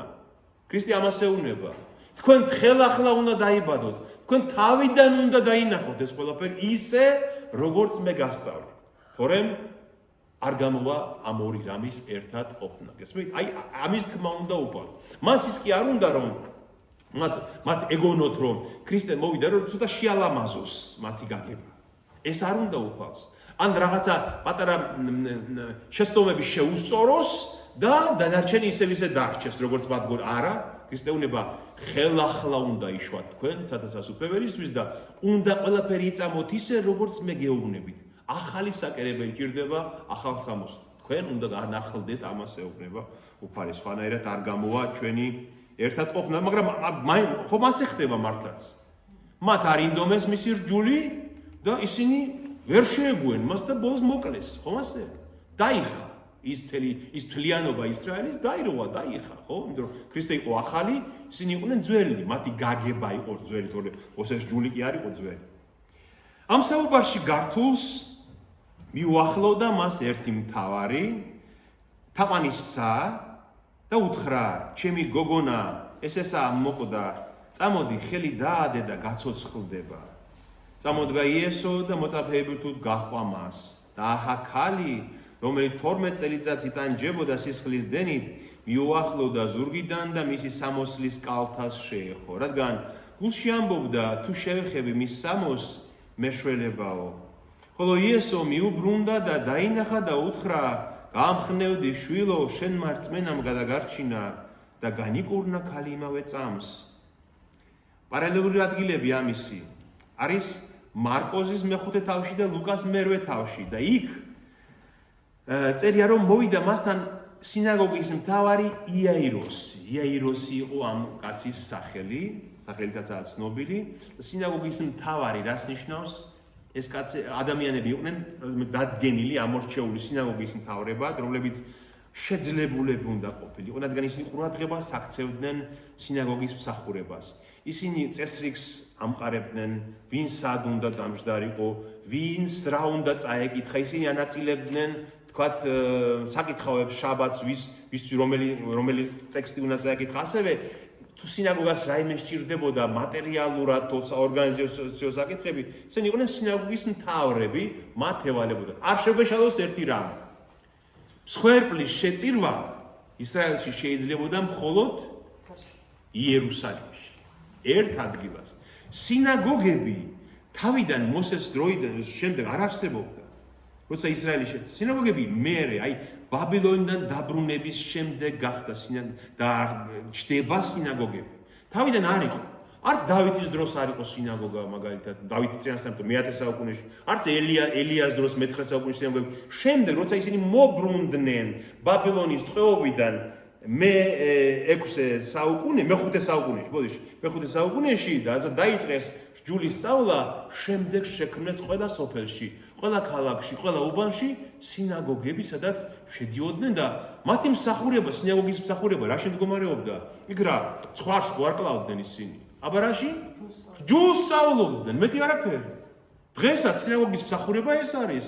სინაგოგაში იკითხულობენ შაბათობით რჯულს, წინასწარმეტყველებას და ქადაგება იქ, მოძღვარი ქადაგებს, ეს არის, გესმით? ანუ ეზრა მღვდელმთავარმა ბაბილონიდან დაბრუნების შემდეგ მე-5 საუკუნეში რაც დაიწყო ეს ეს მოძრაობა, რჯულის შესწავლის მოძრაობა სინაგოგებში განაწილდა შემდეგ. ეს და ამ სინაგოგის მთავარი მოვიდა, ეკითხება სთხოვს მას რომ მისი ქალიშვილი ესაა მოკვდა. პარალელურ ადგილებში წერია რომ სიკვდილის პირას არის. სავარაუდოდ იყო ესე რომ ის მოვიდა, უთხრა რომ სიკვდილის პირას არის და ამაზობაში შეატყობინეს რომ ის მოკვდა. და უფალი მიყვება მას რომ უნება რომ წამოდი ხელი დაადე და გაცოცხლდება წამს რომ უფალს შეუულია შველა. მისი ძალაუფლება სიკვდილზე ჩანს აქ. და როცა შევა თავის სახლში, იქ დაინახა მოზარენი და მოყაყანე ბრბო. ვინ იყვნენ მოზარენი? აუცილებლად რაც არ უნდა ღარიბი ყოფილიყო ისრაელში ადამიანი, ორი მოზარე მაინც უნდა მოეყვანას სიკვდილის დრო. როცა გლოვი არ იყო. როცა ვინმე მოკვდებოდა, ვინც ტიროდა, ვინც გლოვობდა, ვინც ქმნიდა სამგლოვიარო განწყობას, ყველა სპორტირილი არ შეუძლია ჩვენც ვიზით ქართველებმა, ხო? და ეს მოზარე აუცილებლად უნდა ყოფილიყო და ხა სინაგოგის მთავართან რამდენი მოზარე იქნებოდა ხო წარმოგიდგენია და ბევრი იყო, იმიტომ რომ ღარიბს თუ ორი მაინც უნდა ყოლ და მას ალბათ ბევრი ყავდა და იყო ეს ტირილი გლოვა, მოყაყანე ბრბო და უთხრა მათ გადით აქედან, რადგან გოგონა კი არ მომკვდა, არამედ ზინავს, ხოლო ისინი დასინოდნენ, მას რადგან იცოდნენ რომ ნამდვილად მოკვდა. როდესაც გაიყვანეს ხალხი, მივიდა იესო, აიღო გოგონას ხელი და ისიც ადგა. სხვა ადგილებში წერია რომ მოკიდა მოზარ 12 წლის გოგონას და უთხრა გოგონა აღზდეკ დალითა კუმი, არამეულად ესე უნება, გოგონა ადექი და ადგა და გაცოცხლდა და მოედო მისი ამბავი მთელ მხარეს. ნახეთ უფალი ამბობს მას ძინავს. სიკვდილი არის ღმერთის თვალში ძილი, ჩვენი ძილი, როდესაც უფალი მეორე მოსვლისას აგვადგენს ყველას. და აი სადაც გზაში რომ არის სინაგოგის მთავართან რომ მიდის, იქ ხდება კიდევ ერთი კურნება, რომელცა მას აჰა ქალი რომელიც გზაშია უფალი მიდის სინაგოგის მთავრისკენ, ალბათ მიყვება ხალხი, გუნდად მისდევს მას ხალხი და ქალი რომელიც 12 წელიწადს იტანჯებოდა სისხლის დენით, იუახლოვდა ზურგიდან და მისი სამოსლის კალთას შეეხო. რადგან გულში ამას ამბობდა, თუ შევეხები მის სამოს მეშველებაო, ხოლო იესო მობრუნდა. დაინახა იგი და უთხრა, გამხნევდი შვილო, შენ მარწმენამ გადაგარჩინა და განიკურნა ქალი იმავე წამს. საინტერესო არის ის, რომ პარალელურ ადგილებში ლუკა მერვე თავში და მარკოზის მეხუთე თავში ისინი ამბობენ უფრო დაწვრილებით, რომ ქრისტე გაჩერდაო, ლუკასთან ესე არის, ქრისტე გაჩერდაო და ამბობს, რას ამბობს? ვინ შემეხო მე ამბობს. ეს მნიშვნელოვანია ეს კითხვა ქრისტე, ვინ შემეხო მე და ხალხი მოწაფე ბეუნებიან რომ უფალო ხალხი გაწყდება ამდენი ხალხია და ამბობ ვინ შემეხო, რა თქმა უნდა შეგეხო ვიღაც. და ქრისტე ამბობს რომ არა, ვიღაც შემეხო მე წმენით, რადგან მე ვიგძენი ძალა გასული ჩემგან. და ამ ქალმა რომ ვერ დამალა თავისი პრობლემა, გამოვიდა და უთხრა ხალხის წინაშე ეუბნება, რატომ შეეხო მას და გეშინია შვილო, ასულო, შენ მარწმენამ გიშველა, შენ წადი მშვიდობით, არ შეგეშინდეს. ასე უნდა მომხდარიყო ეუბნება უფალი. აი მე ეს მინდა გაჩვენო თქვენ. ნახეთ, მე შეგიძლიათ ნახოთ, ეს არის ის, რაზეც ის ქალი შეეხო უფალს. აქ წერია, ძალიან სამწუხაროა ეს თარგმანები. წერია რომ მისი სამოსლის კალთას შეეხო ისო. სამოსლის კალთა კი არ წერია. არ წერია აი ეს ფოჩი, ნახეთ? აი ეს ფოჩი, ეს იუდეველებს სამოსლის კალთას განსაკუთრებით რაბინებს. აი ეს 4 ფოჩი უნდა ქონოდა თავის. ნახეთ, აი ეს იუდეველია, ძველი ფარისევლის სურათია და ნახეთ სამოსლის კუთხეებზე ეს ფოჩები აქვს მიმაგრებული. სალოცავ ტალიტზეც, აი ტალიტი ერქვა ამას თავზე მოსახვევი, თავსაფარი რომ ამაზეც მიბმული აქვს ეს ფოჩები და ამაზეც მიბმული აქვს. და ეს განასახიერებს განსაკუთრებულ რამეს. ნახეთ, ვინ ეს ადგილი გაჩვენოთ თქვენ, რიცხვდა მე-15 თავშია ეს მოსეს მე-4 წიგნის მე-15 თავშია ეს რა არის ეს ფოჩები? რატომ უნდა ქონოდეთ მათ? ჯერ ერთი იმიტომ რომ ისრაელი უნდა გამორჩეული ყოფილიყო სხვა ხალხებისაგან და მეორე და მთავარი იხლავე? დაელაპარაკე ისრაელიანებს მოსეს ეუბნება ღმერთი. რიცხვთა მე-15 დავის 28 მუხლია. უთხარი მათ, გაიკეთონ ფოჩები სამოსლის კიდეებზე და ასე ჰქონდეთ თაობიდან თაობაში ლურჯი ძაფი გაუყარეთ კიდურა ფოჩს. ნახეთ, ლურჯი ძაფი გაუყარეთო ამ ფოჩსო. და ჰქონდეთ ფოჩში, რომ მისი დანახვისას გაიხსენოთ უფლის ყველა მცნება, შეასრულოთ და არ ახვეთ გულსა და თვალს, რომელიც გზაკვალს გირევენ თქვენ. აი ამ ფოჩს რომ შეხედავთო, რომ გაიხსენოთ უფლის ყველა მცნება და გულს და ემოციებს და გრძნობებს არ აყვეთ, რომელიც გზაკვალს გირევენ თქვენ. ანუ რომ დაინახავდა იუდეველი რომ ფოჩები უკეთია სამოსელზე მის თვისტომს ან თვითონ ახსოვდა რომ ეს განასახიერებს უფლის რჯულს. რატომ? ნახეთ, თეთრი და ლურჯი უნდა ყოფილიყო. თეთრი ზეცა, თეთრი, პროსტურად სისპეტაკე ღმერთისფერი თეთრი და ლურჯი ზეცა. ზეციდან მოსული რჯული, ხო? ზეციდან მოსული სიწმინდე და აქ წერია რომ ფესვსა სამოსლისა მისისასა შეეხო. აი ძველ ქართულში, ჩვენ ძველ თარგმანებში სწორად არის ნათქვამი. ფესვსა სამოსლისა მისისასა შეეხო. თანამედროვე თარგმნელმა ახლა აიღო ეს და პირდაპირ დაწერა სამოსლის კალთას. აი რას გეუბნება სამოსლის კალთა? არაფერს ხო? მაგრამ ფოჩს შეეხო თუ დაეწერებოდა, ჩვენ ზუსტად ვიცით რომ ეს ფოჩი რჯულს ნიშნავს. რჯულს განასახიერებს და ამიტომაც ეს ქალი მივიდა და აი ამ ფოჩზე მოკიდა ხელი. გესმით? და განიკურნა. მაგრამ რა იყო ახლა ამ ქალის თავარი პრობლემა? ეს მინდა ეს ადგილი ვნახოთ, იმიტომ რომ მე ვიცი რომ ჩვენს ცხოვრებაშიც ხანდახან ამაზე ფიქრობთ, აი ხანდახან მოდიან ხოლმე ქალებით, კაცებით და ამბობენ, აი ეს უწმინდურობას ნიშნავს ჩემთვის, თუ რას ნიშნავს, ხო? ჩვენ ხო ვიცით ეს, აი მოსეს მესამე წიგნი. ლევიან, აი ხანდახან ამბობენ ხოლმე რომ ტაძარში შემოსვლა შემიძლია, თუ არ შემიძლია, ქალები ხო ამბობენ, ნუ კაცებსაც აქვს ხოლმე რაღაცის ტიპ ასეთი დრო და მე-15 თავი ლევიანთა წიგნის. ეს არის მოსეს მესამე წიგნი. საერთოდ ლევიანთა წიგნი რას ეძღვნება? მე მინდა ეს ჩვენ გვახსოვდეს. და ლევიანთა წიგნი ასწავლის ებრაელებს, როგორ უნდა იცხოვრონ წმინდად.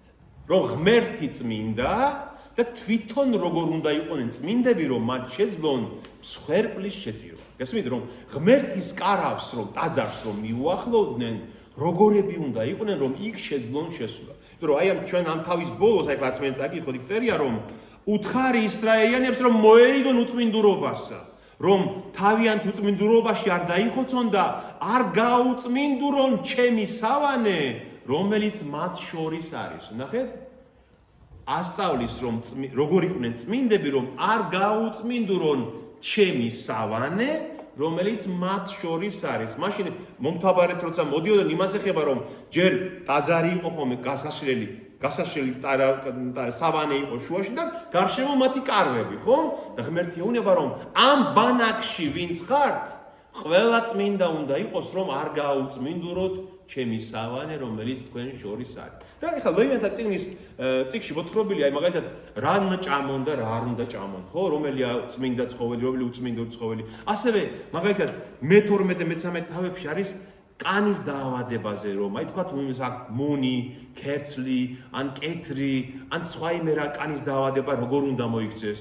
და იქ წერია, რომ ბანაკს გარეთ უნდა გავიდეს კეთროვანი, მუნი თუ აქვს რამე კანის სნეულება ის უნდა მოერიდოს, რას უნდა შეეხოს, რაც არ უნდა შეეხოს. და არის ლევიანთა წიგნის მე-15 თავში ლაპარაკი იმაზე, თუ ადამიანს აქვს გამონადენი, როგორ უნდა მოიქცეს. და გამონადენთან აქ ნაგულისხმებია სასქესო ორგანოდან გამონადენი. გესმით? ქალსაც და კაცსაც. და რატომ არ ამბობს სასქესო ორგანოზე ზუსტად? ეს ჩვენ უნდა კარგად გვესმოდეს, გესმით? იმიტომ რომ სქესი არც ამარცხვინოა რამე, არც ეს არის რაღაცა უკადრისი, არამედ ამას თავისი თეოლოგიური მნიშვნელობა აქვს, გესმით? რატომ ეუბნება რომ თუ სასქესო ორგანოდან აქვს გამონადენი, რატომ უნდა ითვლება ის გაუწმინდურებულად იმ დროს. ნახეთ? და ეუბნება რომ ეს 4 რამისგან შედგება. პირველი წერია რომ თუ კაცს აქვს გამონადენი, მაგალითად ეს ეხება ვენერიული დაავადებების დროს.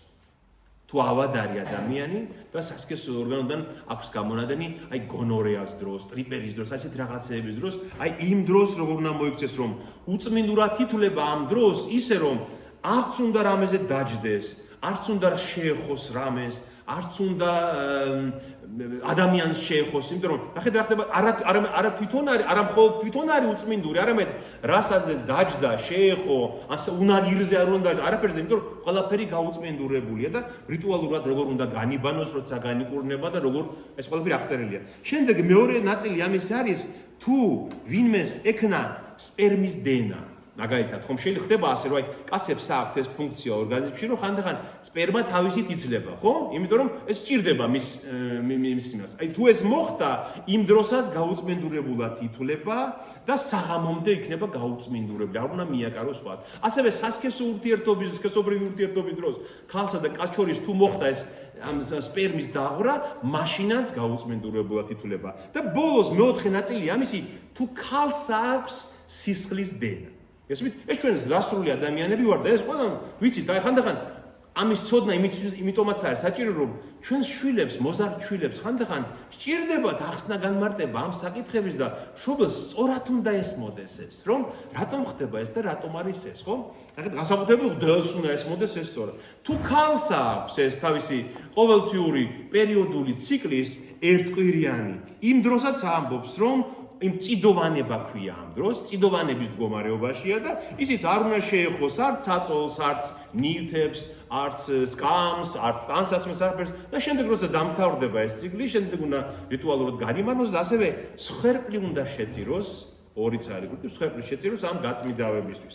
და მაგრამ აი აქვე არის 25 მუხლიდან ის შემთხვევა, რომელიც აი აქ ამ ჩვენ სახარებაშია. თუ ქალი წიდოვანი არ არის, ანუ თუ ის მენსტრუაციული ციკლი არ აქვს, ეს ერთკვირიანი და დიდი ხნის განმავლობაში ზდის მაინც სისხლი, თუ ავად არის, ხო? ჩვენ ხო ვიცით რომ ის აუცილებელი ფიზიოლოგიური მოვლენაა, რომელიც ის უნდა კონდეს ქალს, ხო? მაგრამ თუ ავად არის ისე, რომ იმ ერთ კვირის გარდა მაინც ზდის დიდი ხნის განმავლობაში სისხლი, ან გამონადენი აქვს წიდოვანების ვადაზე მეტხანს, მთელი იმ ხნის განმავლობაში, რაც გამონადენი აქვს, წიდოვნა ჩაითვლება გაუწმინდურებულია. ყოველი საწოლი, სადაც იგი დაწვება გამონადენობის დროს, უწმინდურია. როგორც წიდოვანების დროს არის ყოველი საგანი, რომელზეც დაждდება, გაუწმინდურებული იქნება. ყველა ვინც კი მათ მიეკარება, გაუწმინდურებულია. ტანისამოსი უნდა გაირეცხოს, წყალში იბანოს და გაუწმინდურული იქნება საღამომდე. თქვენ წარმოგიდგენიათ ახლა ქალი 12 წელიწადია ამ მდგომარეობაშია. არა მარტო ის ერთი კვირა, ან ცოტა მეტი. წერია რომ ქალი 12 წელიწადია იტანჯება ამ მდგომარეობით და ხო წარმოგიდგენიათ ახლა ყველას უნდა მოერიდოს. სახში პრობლემა აქვს, ალბათ გათხოვილი ზო არ იქნებოდა, იმიტომ რომ ამ მდგომარეობაში როგორ იქნებოდა გათხოვილი, ხო? და ერთადერთი გამოსავალი რაც მას ჰქონდა ის რომ გაიგო რომ მესია გამოჩნდა ისრაელში და იფიქრა რომ მივალ მოვკიდებ ხელს ამ ფოჩზე და მიშველის ამ რწმენით მოკიდა ხელი. მაგრამ სანამ ამაზე გადავალთ, აი ნახეთ, როცა კანის დაავადება აქვს ადამიანს, ან კეთრი აქვს, ან მუნი აქვს, ან სხვა რამე ბანაკს გარეთ უნდა გავიდეს, და იქ უნდა იცხოვროს. ანუ გალავნის გარეთ უნდა იყოს, ქალაქის გარეთ. მაგრამ როცა ეს აქვს ეს სპერმის დენა, ან სისხლდენა ქალსა და კაცს, მას შეუძლია სახში იყოს, ქალაქში იყოს, მას შეუძლია არ დარჩეს იქ ხალხში, უნდა მოერიდოს იმ რაღაცებს, გესმით? ანუ ეს უფრო საღვთისმეტყველოს თვალსაზრისით არის უწმინდურობა ვიდრე ფიზიკური თვალსაზრისით. გესმით ის თქვა მინდა მე. კეთრობას თუ ეუბნება და კანი დაავადებულს რომ გადი ქალაქიდან უწმინდური ხარ შენ, ამას არ ეუბნება. ამას შეუძლია იქ იყოს ხალხში. ანუ ეს ჩვენ გვაფიქრებინებს რომ ეს მდგომარეობა უფრო რიტუალური უწმინდურობა, ანუ ღვთისმსახურებასთან დაკავშირებული უწმინდურობა და საღვთისმეტყველო გაგება სჭირდება ამას, გესმით? ეს რას ნიშნავს, რომ რატომ უკავშირდება ეს ყველაფერი სასქესო ორგანოს? გახსოვთ, როდესაც შესწოდეს ადამმა და ევა? რა, ხო, როცა შესწოდეს და ის აგრძელ ცნება დაარღვიეს, რა უთხრა ევას? ტანჯვით შობს შვილებს. გაგი რთულებ ორსულობას. ხო უთხრა ღმერთმა, ანუ სასჯელია. ეს ყველაფერი ეს დამღლელი ეს ციკლი რაღაც დამღლელად იქცა. ეს გამომდინარეობს იმ დაცემიდან. ასევე კაცებსაც გახსოვთ წინა დაცვეთაა, როცა დაუწესა ღმერთმა. რატო დაუწესა სასქესო ორგანოზე? იქ უნდა მოიჭრან. რატომ? იმიტომ რომ მათ უნდა ახსოვდეთ, რომ ცოდვილები ვართ ჩვენ და ცოდვილ შობს სასქესო ორგანოთი. ხომ ესეა? აი იქ უნდა კონდეს მას ნიშანი და ასევე ნიშანი იმისა, რომ როდესღაც ჩვენი შთაომავლებიდან მოახსნა. იმიტომ რომ განმავლობა ხო სასქესო ორგანოთი ხდება ქალთან და კაცთანაც. ამიტომ ნიშანი ან აი ეს ცნება, რომელიც უკავშირდება სქესს, მათ უნდა ხსომებოდათ, იმიტომ რომ წინაპარიც ხსომებოდათ, ადამი და ევა, რომელმაც შესწოდას და დაიცნებდათ, ხსომებოდათ, რომ ჩვენ მათი შთაომავლები ვართ და ხსომებოდათ ასევე შთაომავალიც, რომელიც საიდანაც მოვა იესო ქრისტე, რომელიც იხსნის მათ. ხო გასაგებია. და ქრისტე, აი ახალი საკერებელი ქრისტესი რაში მდგომარეობს, რომ ამ ქალს ქრისტე აძლევს შეხების უფლებას, ხომ? წერია სკამს არ შეეხოს, საწოლს არ შეეხოსო და ქრისტე უფლებას აძლევს, რომ მის ყველაზე წმინდა სამოსის წმინდა ადგილს შეეხოს, ხო, რომელიც ჯულს განსახიერებს. ეს რას ნიშნავს? რომ ნუგეშინია ის პირველქმნილი ცოდვის სასჯელი უქმდება შენთვის. გესმით? აი ამას ანიშნებს, რომ კი იმ სასჯელისთვის გაქვს ეს შენს ეს რაც გაქვს და სხვებსაც ყველას, მაგრამ ჩემი მოსვლით ეს სასჯელი მთავრდება. აი ამას ეუბნება, გესმით? ჩვენ ხო მე ვიცით ახლა ჩვენი სარწმუნოებიდან რომ ქრისტეს ჯვარცმამ ჩვენ რისგან გაგვათავისუფლა? ადამის და ევას დანაშაული ჩვენზე აღარ არის. ჩვენ ახალი შობილები ვართ, გესმით?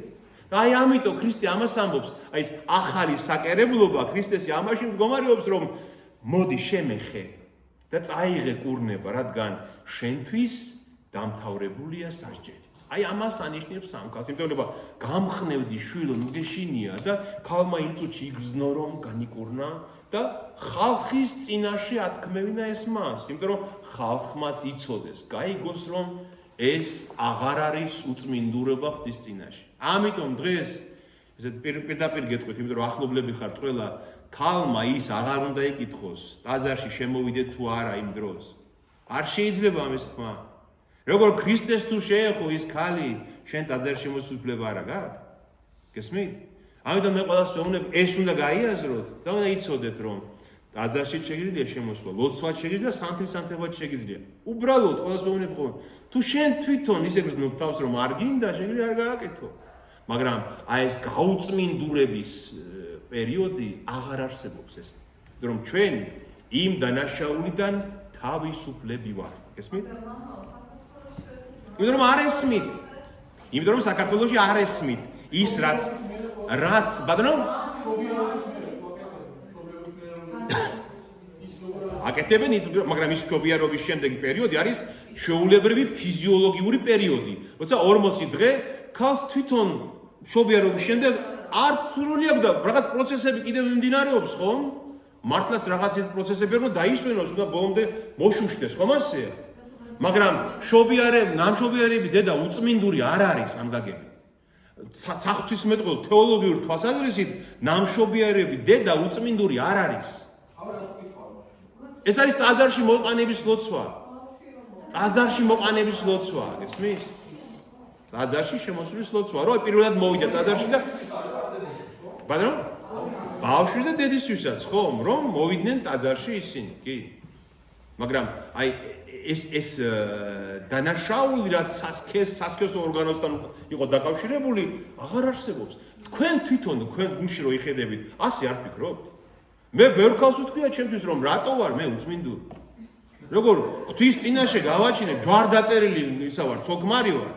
ჯვარდაწერილი ცოლქმარი ვარ გავაჩინე ასე ნაკურთხი, ლოცვა-კურთხევით შვილი და მე რატო არ უწმინდური? აი ხო აბსურდია. თქვენ ხო ასე ფიქრობთ? აბსურდია, იმიტომ რომ ნამდვილად ასეა და ღვთისმეტყველებაც ამას გვიხსნის, რომ ეს ასეა. ძველ აღთქმაში იყო ეს, იმიტომ რომ მათ უნახსომებოდათ, რომ წინაპარია მათი, რომელმაც შესწოდა და სქესით გამრავდნენ თვითონ და აღსომებოდათ, რომ მათი შთაომავალიდან მოახსნა და ამიტომაც სასქესო ორგანოზე ედოთ ეს ბეჭედი, ეს ნიშანი, ეს აკრძალვა, ეს თუნდაც წიდოვანება, რომ მათ ეს ხსომებოდათ. სხვა არაფერი აქ არ არის.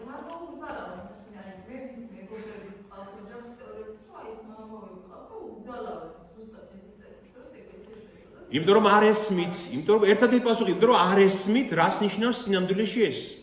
იმიტომ რომ არ ესმით. არ აქვს ნასწავლი, კი? არ აქვს ნასწავლი და არ ესმის. ერთადერთი პასუხი აქვს მაგას არ ესმის, რაც ამბობს და ვიღაციდან გაუგია და ამბობს რომ ასე უნდა იყოს. ბატონო, ტრადიციაც, მაგრამ ხო თქვით რომ ტრადიციებზე ძალაუფლება ქრისტეს აქვს და მან თქვა რომ ეს ღვთისმეტყველო თვალსაზრისითაც გაუქმებულია და ტრადიციულადაც უნდა გააუქმოთ ეს მავნე ჩვევა და რა ვიცი ახლა ლოგიკურადაც ჭკვიან გონიერ ადამიანს ლოგიკურადაც ესმის რომ ეს ასე არ არის. ბატონო? აი ასე თუ რაღაცა უნდა ხარ. თუ ქრისტეს შეეხო, ქრისტე ხო ყველაზე წმინდა იყო ამ ქვეყანაზე. თუ ქრისტეს შეეხო წიდოვანი ქალი. ბატონო, რომელს აღზალული იყო, რა თქმა უნდა, სკამს თუ არ უნდა შეხებოდა, რაბის უნდა შეხებოდა, აბა? მოძღვარს. რაბის როგორ შეიძლება შეხებოდა? რაბის ქალთან არც უნდა ელაპარაკა და არც უნდა შეხებოდა. ლაპარაკიც კი აღზალული იყო და რაბის ქალთან და წიდოვანი მოვიდა და შეეხო, რომელსაც გაუწმენდა, სკამს არ უნდა შეხებოდა. და თუ იმ ქრისტემ ქალს მისცა უფლება, რომ ის ყველაზე წმინდა ადგილს შეხებოდა სამოსისას. მე სანთელი რატო არ უნდა ვან? თუ არ კითხებ უდელს, აბა რას გეტყვის? სანთელი უფრო წმინდა ვიდრე ქრისტეს შესამოსელი. აი კითხეთ რა. რას გეტყვის? იმიტომ რომ არ ესმის რას ამბობს. არის კი, როგორ არის განმარტება არის, აი მაგალითად სერბეთის პატრიარქს აქვს ძალიან ცნობილი ადგილი ამაზე. სხვა მთავრებსაც აქვს ნათქვამი, მაგრამ ხალხი თვითონ არ იღებს ამას. იცი, უნდა რომ დაიტანჯოს. ესმით? ამბობენ, კი, აი მე შემიძლია შემდეგ საუბარზე მოგიტანოთ, აი საეკლესიო კრებების დადგენილებებშიც კი არის სერბეთის პატრიარქის წერილი შეტანილი სერბეთის აი მე-20 საუკუნის ჩვენი ახლა. რომ ის ამბობს, რომ ჩვენ არ შეგვიძლია რომ უწოდოთ ქალს გაუწმინდურებული. ესე ამბობს ისიც. არ არსებობს, არა, ამიტომ არ არის ეს საჭირო. არის კი, ჯულის კანონში რაღაცები არის, მაგრამ ბატონო?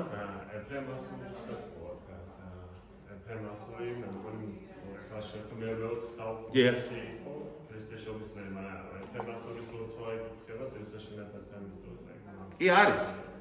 კი, იმიტომ რომ იცით რატო ძილთაშიან დაცემას ის სპერმის დაღვრა მამაკაცებისთვის უსიამოვნო შეგრძნება რაღაცნაირი, ხო? ყველას განუცდია ეს და რაღაც უსიამოვნოა და რაღაცნაირად თქოს არაბუნებრივია, რაღაც არაბუნებრივი განსა და აწუხებდა ეს ადამიანს, ამიტომ შექმნეს ეს ლოცვა, რომ ეს ხო ჩვენი ცოდვიანი ბუნებიდან გამომდინარეა მაინც, ხო?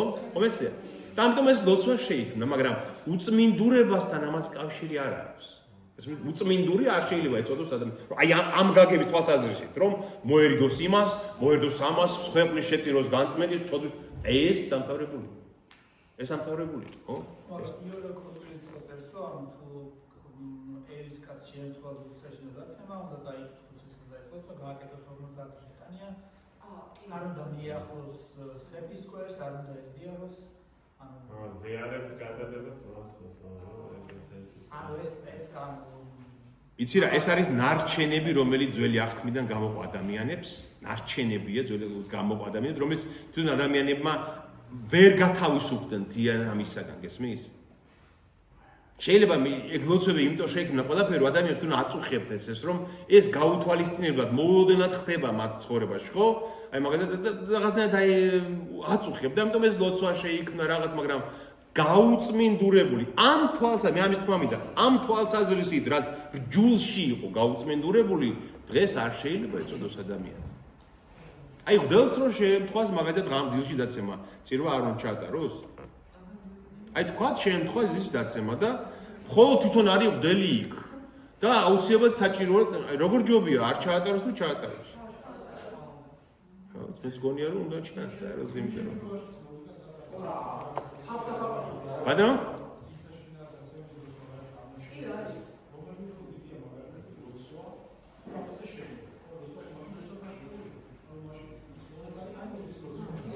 რა თქმა უნდა, მაშინ არც ლოცვა არ უნდა თქვას. აი ეკითხვა ბევრს მოსვლია და წოხახამ თქვა. თუ არ უნდა შეეხოს, ლოცვას რომ მოსპირდა რომ ამოზის ლოცვა? რა თქმა უნდა.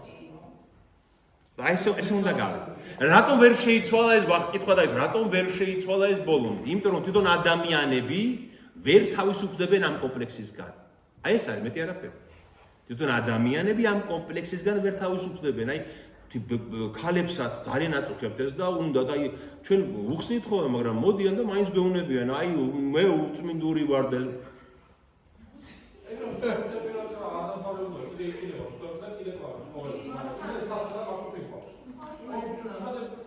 ad მეტი ცალსახე პასუხი რაღა უნდა იყოს მე სახარებაში აწერე იმაზე პასუხი. აი ეს რომ ქრისტეს შეეხო წიდოვანებაში მყოფი ქალი, ხო ეს იმ გაგებით უწმინდურობაში მყოფი ქალი შეეხო ქრისტეს და მომთხრა ხوار უთქვია რა გაბედე ეს ან რა მიყავი ეს რომ ეხლა მე უნდა განვიბანო. აი ხوار უთქვია, უთხრა ნუ გეშინია შვილო, გათავისუფლებული ხარ შენი სნეულებისაგან, ხო? აი მეტი ცალსახე რა უნდა იყოს. ეს ის რომ კაი ხალხი ლაპარაკა, თქვა ჩასწავლება. ასტანი ლაპარაკა. ზუსტად. მაგრამ ჩვენ ადამიანებმა მაინც შევქმენით, გესმის? კეთროვანს ეხება, მკვდარს ეხება, მკვდართან შეხებაც არ შეიძლებოდა, მაგრამ ჩვენ ადამიანებმა მაინც შევქმენით რაღაცა დაბრკოლებები, რომ უწმინდურება ჩავთვალოთ ჩვენ და უწმინდურება ეგ კი არ არის.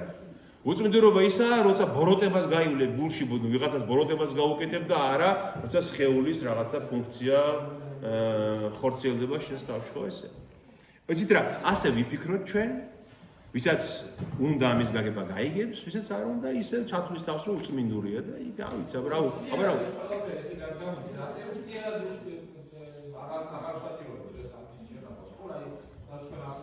რა თქმა უნდა, აბა ქრისტეს მოსვლამ ჩვენ გაგვათავისუფლა იმ ადამის და ევას ცოდვის სასჯე დანაშაულისგან, გესმით?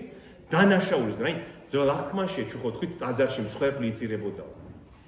მსხვერპლი იწერებოდა 4 მსხვერპლი იწერებოდა 4. ერთი ღმერთის სადიდებლად, მეორე ცოდვისთვის, სასჯელისათვის და დანაშაულისათვის. გესმით? აი ხო საინტერესოა რა შენიშნება. ღმერთის სადიდებლად გასაგებია რომ ღმერთს უნდა შევწირო დიდება. მეორე ცოდვისთვის, რომ ცოდვა ჩავიდინე მე ამ ცოდვის გამოსასყიდად. მეორე დანაშაული იმ ცოდვამ ხო დანაშაული, ანუ შედეგი ხო გამოიღო რაღაცა, ვიღაცას რაღაცა მიანი, აი ამის დანაშაულის გამოსაწყიდად და მესამე სასჯელისათვის, რომ მე ხო სასჯელი უნდა მივიღო იმისთვის. და ამ 4 გვარი სხერფლი იყო და ქრისტეში ეს 4-ვე მასში გახორციელდა, გესმის? ღმერთის სადიდა მანამითი, ცოდვაც, დანაშაულის სასჯელიც მან აიღო თავის თავზე და გამოგვისყიდა ჩვენ. ესმით, ამდენ იმისგან თავისუფლები ვართ ახლა, რაც ადამის და ევასგან გადმოგვეცეთ. თუმცა ჩვენს თავში ხორციელ ბუნებას მაინც ხედავთ, ხომ ასეა? ეს ხორციელი ბუნება ჯერ არ გაუქმებულა, ეს გაუქმდება, როცა ახალი ცა და ახალი მიწა იქნება, როცა ყდრით აღუდგებით და ქრისტე გაგვაახლებს ყველას. მაგრამ მანამდე ის დაზიანებული ბუნება ჩვენში მაინც არის, მაგრამ სულით ვართ განახლებული. გესმით? სულით ხელახლა შობილნი ვართ, ახლა ეს სული ჩვენს სხეულსაც უნდა მიუთითებდეს, რომ ეს კი გვაქვს. მაშინ აღარ უნდა ვიხოცებოდეთ დღეს. თუ ჩვენ ადამიანის და ევას მდგომარეობაში უკვე დაგვაბრუნა ღმერთმა, მაშინ უკვდავები უნდა ვიყოთ, მაგრამკვდავები ხომ არ ვარ. უკვდავება ეტაპობრივად ხდება ეს ყველაფერი. გესმით? ჯერ სულით გავცოცხლდით და შემდეგ უკვე ხორცითად უკვდავებაში გადავალთ, როცა ქრისტე მოვა მეორე. აი ესე უნდა გავიგოთ ეს. და ეს ნახეთ ლევიანთა მე-15 თავშია ეს ყველაფერი. თქვენ შეგიძლიათ თუ წაიკითხოთ და გაიაზროთ და იფიქროთ ამას. და მოედო მისი ამბავი მთელი მხარეს, რომ იაიროსის 12 წლის ქალიშვილი აღადგინა მკვდრეთ. იქიდან წამოსულს 2 უსინათლო გამოედევნა ყვირილით, შეგვიწყალე იესო დავითის ძეო, ბრმები მოსდევენ. და როდესაც მივიდა სახლში, მიაახლენ უსინათლონი და უთხრა მათ იესომ, გწამ თუ არა რომ შემიძლია ამისი ქმნა, ხოლო მათ თქვეს დიახ უფალო. მაშინ თვალებზე შეეხო ბრმებს და უთხრა, თქვენი რწმენისამებრ მოგეგოთ თქვენ. დაეხილა თვალები, ხოლო იესომ კაცრად გააფრთხილა და უთხრა მათ, იცოდეთ, არავინ გაიგოს. ისინი კი გამოვიდნენ და მთელი მხარეს მოსდეს მისი ამბავი. ნახეთ? ძალაუფლება უფლისა სიბრმავეზე. დღეს ჩვენ მაგაზე გქონდა უბრალოდ საუბარი, შრომიდან ბრმა კაცის განკურნებაზე და ეს მოტივი, ბრმისთვის თვალისახების მოტივი არის ძალიან ძლიერად წარმოდგენილი 4-ვე სახარებაში. რატო? იმიტომ რომ ისრაელის სიბრმავეზეა ლაპარაკი. პირველ რიგში უფალი ხედავს, რომ მისი ერი ისრაელი ბრმაა და ვერ ხედავს მესიას. გესმით? ამდენი საუკუნე ვისაც ელოდნენ, ის მოვიდა რა ბრმები არიან და ვერ ხედავენ და აი ამიტომ კურნავს ბრმებს აქ, იქ, იერუსალიმში, შობიდან ბრმას, გესმით? გზაზე მჯდარ ბრმებს, რომ ამ ბრმების თვალის სახელით ისრაელმა სულიერი სიბრმავე დაძლიოს და მიხვდეს, რომ იქნებ ვერ ხედავთ რაღაცას, ხო? ხვდებით? აი, ხანდახან ხომ ასე არის, რომ გარეგნული მოვლენა ჩვენ დაგვაფიქრებს შინაგანზე. და კითხვას გააჩენს ჩვენში, იქნება ჩვენ რაღაცას ვერ ხედავთ. აი, მე მქონდა ესეთ შემთხვევა ჩემს ცხოვრებაში, რომ კაცი, რომელიც გაჯიუტებული იყო და არ უნდოდა სარწმუნოება დაენახა, წესიერი, პატიოსანი კაცი იყო, აღზრდით ყველაფერი ისეთი და ეუბნებოდნენ მას შვილები, მამა, ესე არ შეიძლება, ესე დაიღუპები, ესე არ გამოვა, ესე რაღაცა, არა გაჯიუტებული იყო, რომ ისეთი კაცი იყო, ინტელექტუალური ადამიანი იყო და დაბრმავდა და სიბრმავეში იპოვა ღმერთი.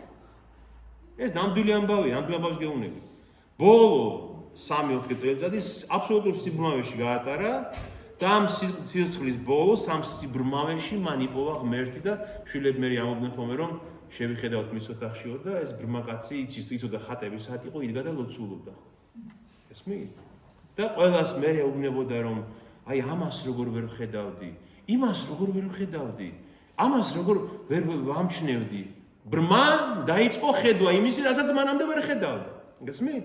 აი ასე ხდება და აი ამ ხორციელი ბრმების განკურნებით უფალს უნდა რომ სულიერი სიბრმავიდან გამოიყვანოს ისინი და მათ წამთ რომ შეუძლია მაცხოვარს ამის აღსრულება და იყურნებიან და ვერ ჩერდებიან, გამოდიან და მოსდეს მთელი ამბავი იმ არემარეს, ისე რომ შემდეგ ხადირებში წერია რომ უფალს აღარ შეეძლო თავისუფლად გავლაო, ამიტომ უგრძალავდა მას, რომ სასწაულებზე ორიენტირებული არ გამხდარიყო ხალხი და მოესმინათ იმისთვის, რაც ის ამბობს. ნახეთ, ისრაელის სიბრმავე, ხო თქვი მე? აი ეს ადგილი მინდა წაგიკითხოთ, ეს არის თალმუდიდან. ეს ადგილი მე მინდა გაჩვენოთ თქვენ აი ამ მონაკვეთით, რომ ისრაელი ნელ-ნელა, თითქოს აი ისრაელი უფრო ბძენი იყო იმ დროს, ქრისტეს დროს. მათი მოძღვრები ისეთ რაღაცებს წერენ თალმუდში, თქვენ გაოგნებთ ასეთ სიბრძნე. თალმუდი ჩვენთან გააშავეს ეს წიგნი, გესმით? იმიტომ გააშავეს ეს წიგნი, ანუ გააშავეს რა გაგებით, რომ აი შეურაცხყვეს თალმუდი. იმიტომ რომ იქ ნახსენებია იესო ქრისტე, მისი მასზე ამბობენ რომ ის იყო ერთ ადგილას არის ნახსენები რომ იესო ქრისტე გრძნეულებით ახსნენდა ამ ყველაფერს და ამიტომ აი ეს ადგილი კიდევაც მატანილი, მაგას არის სანჰედრინი, ასეთი ტრაქტატია თალმუდში და იქ სანჰედრინი 43a და იქ წერია აი ამის გამო ზულ თალმუდი, ნუ გასაგებიც არის ქრისტიანებს და იქ წერია რომ პასექის დღესასწაულზე სიკვდილით დასაჯეს იესო, ასე წერია. 40 დღე მანამდეო შიკრიკიო დადიოდა ისრაელშიო და ამბობდაო რომ ვისაც შეუძლია რაიმე მის დასაცავად თქვასო, გამოვიდეს და თქვასო, რადგან ისოო გრძნეულებით ახდენს სასწაულებს. ღეთ კი არ უარყოფენ რომ სასწაულებს ახდენ და გრძნეულებით ახდენს სასწაულებსო და 40 დღეო დადიოდაო ეს შიკრიკიო და არავინ არ გამოჩნდაო მისი დამცველიო ისრაელშიო. ნუ როგორც თუ ნაწყუთიცა წერენ და მე ერთმა მოძღვარმა თქვაო რომ შენ მართლა გონიაო რომ ვინმე მის დაცვას დაიწყებდაო, იმიტომ რომ ყველა მიხვდაო რომ ისო აი ამ გრძნეულებით ახერხებდა ამ ყველაფერს. და არის ესეთი ადგილები, ამიტომაც თალმუდი ამ ქრისტიანებისთვის საძულვე წიგნად იქცა, მაგრამ თალმუდში ბევრი სიბრძნეა. გესმით? ბევრი სიბრძნეა, რომელსაც იესო ქრისტე რასაც ამბობს, იმასთან პირდაპირ კავშირი აქვს. ანუ მათი მოძღვრები, რასაც ასწავლიდნენ, ხანდახან თქვენ გაგიკვირდებათ, რომ იგივეს ამბობს სახარებაც. ძალიან გავს ერთმანეთს, იმიტომ რომ ის არის ის ძველი აღთქმისეული გარემო და იქ მოძღვრები ჭეშმარიტებასაც ასწავლიდნენ, გესმით? და ქრისტე ყველაფერს კი არ უარყოფს, იქ არის რაღაც ჭეშმარიტება, რასაც ის ცნობენ. აი, ეხლა ერთ ადგილს გაგიკითხავთ მე თქვენ და გავაუგნდებით ისეთი სიბრძნეა და ფაქტობრივად ისრაელს განაჩენი გამოაქვს საკუთარი თავისთვის. ეს არის მოძღვარი, რომელიც წერს დაახლოებით 150 წელს. 150 წელი, ტაძარი დანგრეულია, 60 წელს დაინგრა ტაძარი, 135 წელს მეორე საუკუნეში რომაელებმა საბოლოოდ განადგურეს ისრაელი, იერუსალიმი, აყარეს ებრაელები და გაფანტეს რომის იმპერიაში, ზოგისად გაიქცა, ზოგისად გადაასახლეს, მილიონი კაცი მოკვდა მარტო 135 წელს აჯანყების დროს. ტაძარი ბოლომდე დანგრეულია და იქ რომაული სალოცავი დადგეს ტაძარი, სადაც იერუსალიმის ტაძარი იყო და იქიდან დაახლოებით 80 წლის შემდეგ, 150 წელს, დაახლოებით 15 წლის შემდეგ აი ამ ყველა უბედურებიდან წერს რაბი იოსე. ნახეთ, ეს არის განაჩენი ისრაელის. აი დღესაც ბრმაა ისრაელი და ამას ვერ ხვდება თვითონ ებრაელი ხალხი. ეს ამბობს: ჩემი მთელი ცხოვრებაო, დავით ანჯეო, ერთი ადგილის განმარტების გამო მოსეს რჯულიდან და რომ ეს არის ადგილი მეორე რჯულის, მოსეს მეხუთე წიგნის 22-ვე თავიდან. ნახეთ, მინდა ეს ადგილი გაჩვენოთ. მოსეს მეხუთე წიგნი, მეორე რჯული ქვია მოსეს მეხუთე წიგნს 22-ვე თავიდან. და ღმერთი ამ თავში მათ ეუბნებათ, რომ თუო დაიცავთო ჩემს ცნებებსო, გაკურთხებთ ასე, თუ არ დაიცავთო, მოვა თქვენზე წყევლა, ტანჯვა, უბედურება, ვაება და ერთ ადგილას ეუბნება. ხელის ცეცებით ივლი შუადღისას, როგორც ბრმა დადის სიბნელეში, ვერსად გაიგნებ გზას, იქნები დათგუნული და დაწიოკებული მთელი სიცოცხლე და არ გეყოლება შემწე. ნახეთ? თუ ამას არ დაიცავ, მოსეს რჯულს ეუბნება, ხელის ცეცებით ივლი, ისე როგორც ბრმა დადის სიბნელეშიო. და ეს რაბი იოსე ამბობს, რომ მთელი ცხოვრება დავით ანჯეო, რას ნიშნავს ესო?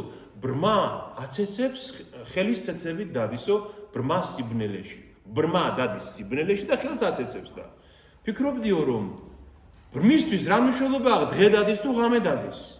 ხო? ღამე რა თუნდა ხელის ცეცება? რა მნიშვნელობა აქვს, დღე დადის, მაინც უნდა აცეცოს ხელი, იმიტომ რომ ვერც ღამე ხედავს და ვერც სულ უკუნეთი აქვს თვალებში. სანამო ერთ დღესო, ერთ ღამესო, ერთ ღამეს გზაზე მივდიოდი, უკუნე ღამეშიო და დავინახეო, რომ ერთი ბრმაო მოდის გზაზეო და ხელში ჩირაღდანი უჭირავსო და მივედიო და ვეკითხებიო, ჩემო შვილო, რა გინდაო ეს ჩირაღდანიო? ბრმა ხარ, ხო? ღამე ჩირაღდანი რატო გიჭირავს? რა ხედავ იმ შუქს? და ასე მითხრაო, რომ ეს ჩირაღდანი ხელში იმიტომ მიჭირავსო, რომ სხვებმა დამინახონო. და სხვები რო დამინახავენო, მეუნებიან მან დორმო არ ჩავარდეო. მეუნებიან მან წყალი არ გადავარდეო და ჩირაღდანით იმათმა რო დამინახონ, იმიტომ მიჭირავსო და მერე მივხვდიო ეს რას ნიშნავსო, რომ თუ არ დაიცავთ ჩემ რჯულსო, აი იმ ბრმასავით ივლითო. ნახეთ რა ეუბნება? ის ნათელი მათ ხელში მესიაა ზუსტად. ქრისტეა ისრაელის ხელში ნათელი. და თუ ამ ჩირაღდანს გადააგდებთ თქვენ, იცოდე დაუცველები იქნებით მთელ მსოფლიოში. თუ ეს ჩირაღდანი ქრისტე, მესიის მოლოდინი და ხსოვნა და წმენა ხელში გეჭირებათ, იცოდეთ რომ ყოველთვის გეყოლებათ ვიღაცა, ვინც დაგიცავთ. გეტყვით რომ იქ არ ჩავარდებ, ხილად, დაცულები იქნებით და თუ მესიას მოკლავთ, ჩირაღდანიც აღარ გიჭირავთ, დადიხართ სიბნელეში და ხელს აცეცებთ და არ იცით საწახვით და ვერც სხვა გხედავთ. და ნახეთ, ეს ყველაფერი იმას ნიშნავს, რომ ისრაელს რამდენი მტერი ყავდა ეს 20 საუკუნის განმავლობაში. რომაელებმა ხო გაანადგურეს, სადაც ცხოვრობდნენ, იქაც დევნიდნენ, ბოლოს ფაშისტებმა რა უყვეს, ხო, გერმანიაში, გესმით და აი თვითონ ამბობს მოძღვარი იმას, რაც მათ თავს ახდა და რჯულში რაც უწერია. და აი ამ სიბრმავეს, ეხლა ძე ღმერთი, ხო, მამა ეს მოსეს ზრუში რაც უჭერია ძეღმერთმა ხო ეს იცის.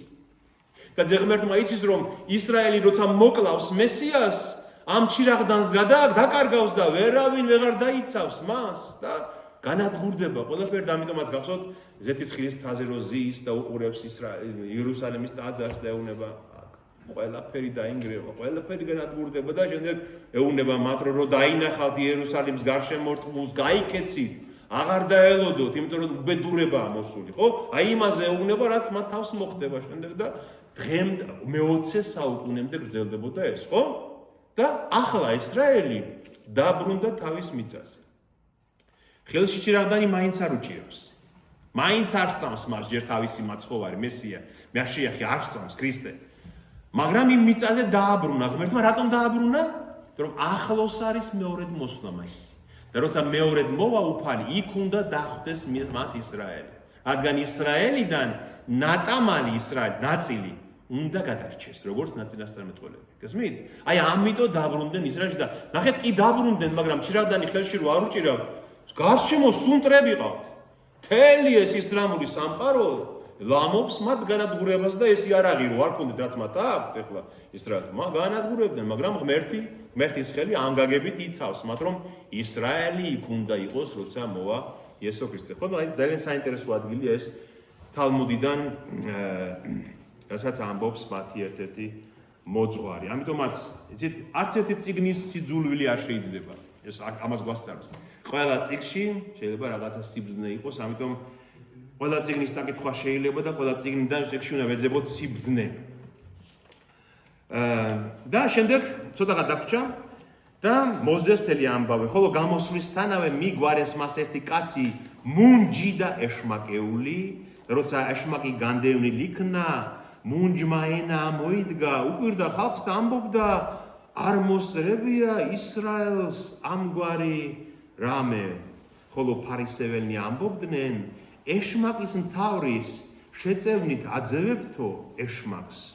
და მოივლიდა იესო ყველა ქალაქს და დაბას, ასწავლიდა მათ სინაგოგებში და ქადაგებდა სახარებას სასუფეველისას და კურნავდა ყოველგვარ სენსა და ყოველგვარ ძურებას ხალხში.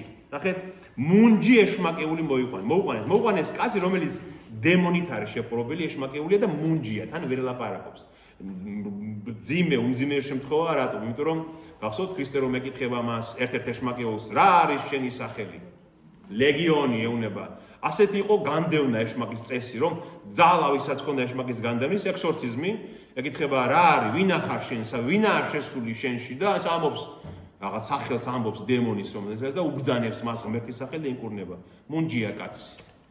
აბსოლუტურ უსასო მდგომარეობაშია, ვერც ამბობს ვერაფერს და დემონით შეყრობილი და განკურნა უფალმა ის და იხილა ყველა მეს. მე-12 თავში, როდესაც ქრისტე მათ სული წმინდის გმობაზე ელაპარაკება, ხო გახსოვთ ეს ადგილი რომ ეუნება ყველა გმობა და ცოდვა ეპატიება კაცს სული წმინდის გმობის გარდა. რატომ ეუნება ამას? იმიტომ რომ იქაც ანალოგიური შემთხვევა ხდება და უკვე აქ მოუყვანეს კაცი მას ბრმაცარი, მუნჯიცარი და დემონით შეპყრობილიცა.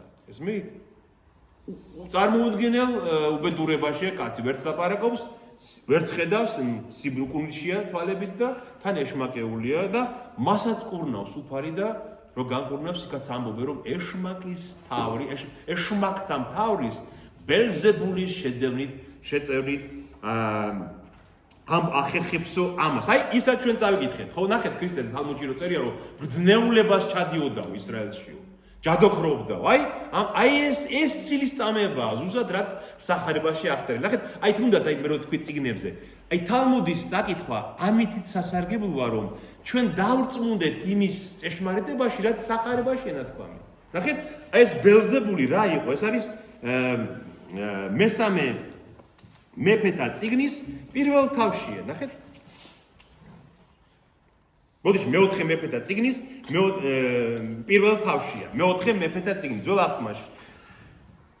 ეს არის დრო, როდესაც მე-9 საუკუნეში ურჯულოეხების ხანაა და ახაზია იყო ერთი ეს ურწმუნო მეფე, ახაზია, რომელმაც ბაალის კულტი გადმოიღო, ანუ წარმართული ღმერთის კულტი გადმოიღო, ერთთაღანისმცემლობა და გაჭერხელ ჩამოვარდაო მაღლა სართულიდან და დასნეულდაო, ეს ახაზიაო და გააგზავნა მოციქულები და დააბარა წადით და დაეკითხეთ ბაალზებებს. ანუ იგივე ბელზებულს ეკრონის ღმერთს მორჩები თუ არა ამ სნეულებისაგან. ნახეთ, აგზავნის ფილისტიმელებთან, ერთთაღანისმცემ წარმართ ხალხთან, რომ იქაო ეკრონი იყო ქალაქი ფილისტიმელებთან და ბელზებულს დაეკითხეთო ბაალზებულ. ბაალ, ნახეთ, ბაალი, უფალი, ზებულ. ბელზებულის ღმერთს ბელზებუბი წერია. ბელზებუბთან დაეკითხეთო რომ გადავრჩებიო და გზაში მათ ხდება ელია წინასწარმეტყველი და ეუბნება წადითო აი იმ სამარიაში და თქვენ მეფეს უთხარითო რომ როგორ ისრაელში ღმერთი აღარ დარჩაო? ბელზებუბთან რო აგზავნისო წინასწარმეტყველის საკითხავათო აი მის გამო ვერ გადარჩება და მოკვდებაო და მართლაც ახაზია კვდება. ნახეთ და ეს ბაალზებუბ არის ბუზების შხამიანი ბუზებისგან დამცველი ღმერთი. ხო, იმათ ხო მრავალი ღმერთები ყავდა და შხამიანი წერებისგან დამცველი ღმერთი იყო ეს ბელზებუბი. და ასევე ნაკელში რო ცხოვრობს, აი ასეთი სულებისგან დამცავი ღმერთი იყო და აი ამას ეუბნებიან იესოს. ასეთი დიდებული სასწაული აღარ სრულა და ესაო აიო ბაალის ბელზებუბის ან ბაალის ერთ-ერთი ღმერთის შეწევნით აძევებსო ეშმაკებს. ცილისწამება. სუფთა ცილისწამება და ქრისტე გაოგნებული შეძრული აი ამ სიბრმავით ეუბნება კი მაგრამ მე თუ ბელზებუბის შეწევნით ვაძევებ ეშმაკებს. თქვენი ძეები რიღათი არ ძევებენ. თქვენთანაც ხო ხდება ეს ექსორციზმი? თქვენებიც ხო აკეთებენ ამას? აი ამიტომ აი ამ ცილისწამებისგან იცოდ ცილისწამების გამო აი თქვენი შვილები იქნებიან თქვენი მსაჯულები აი ამის გამო რაზეც ჩემს შესახებ ამბობ და ამბობს რომ სული წმინდის გმობა არ გეპატიება და ეს არის ჭეშმარიტების უარყოფა. და მოივლიდა იესო ქალაქს დააბასეს უკვე იესო ამ დროს გალილეაშია ჩრდილოეთ ისრაელში და ასწავლიდა მათ სინაგოგებში. აი ჩვენ თქვით სინაგოგებში იკრიბებოდნენ შაბათობით ებრაელები, იუდეველები და ახარებდა ქადაგებდა სახარებას სასუფეველისას და კურნავდა ყოველგვარ სენსა და ყოველგვარ უზურებას. და ბოლო ძალაუფლება უფლისა, როცა დაინახა ამდენი ხალხი, შეებრალა ისინი, რადგან დაღლილ დაქანცულები და დაფანტულები იყვნენ, როგორც უმწყემსო ცხვარი და მაშინ უთხრა თავის მოწაფეებს, სამკალი ბევრია, მაგრამ ცოტანი არიან მომკალნი. მას ევედრეთ სამკალი სუფალს, რათა მომკალნი მოავლინოს თავის სამკალში. ხედავს ამ თავის სამცხოს, როგორც ცხრები ისე არიან გაფანტულნი, ისე როგორც ზაქარია წინასწარმეტყველა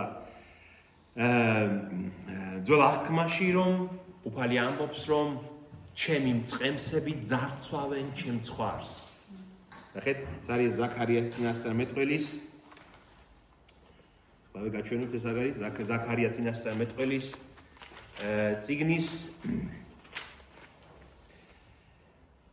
მე-11 თავი ძალიან ცნობილი ადგილი თქვენ თუ ინტერესი გექნებათ ზაქარიას მე-11 თავი წაიკითხეთ ამბობს ღმერთი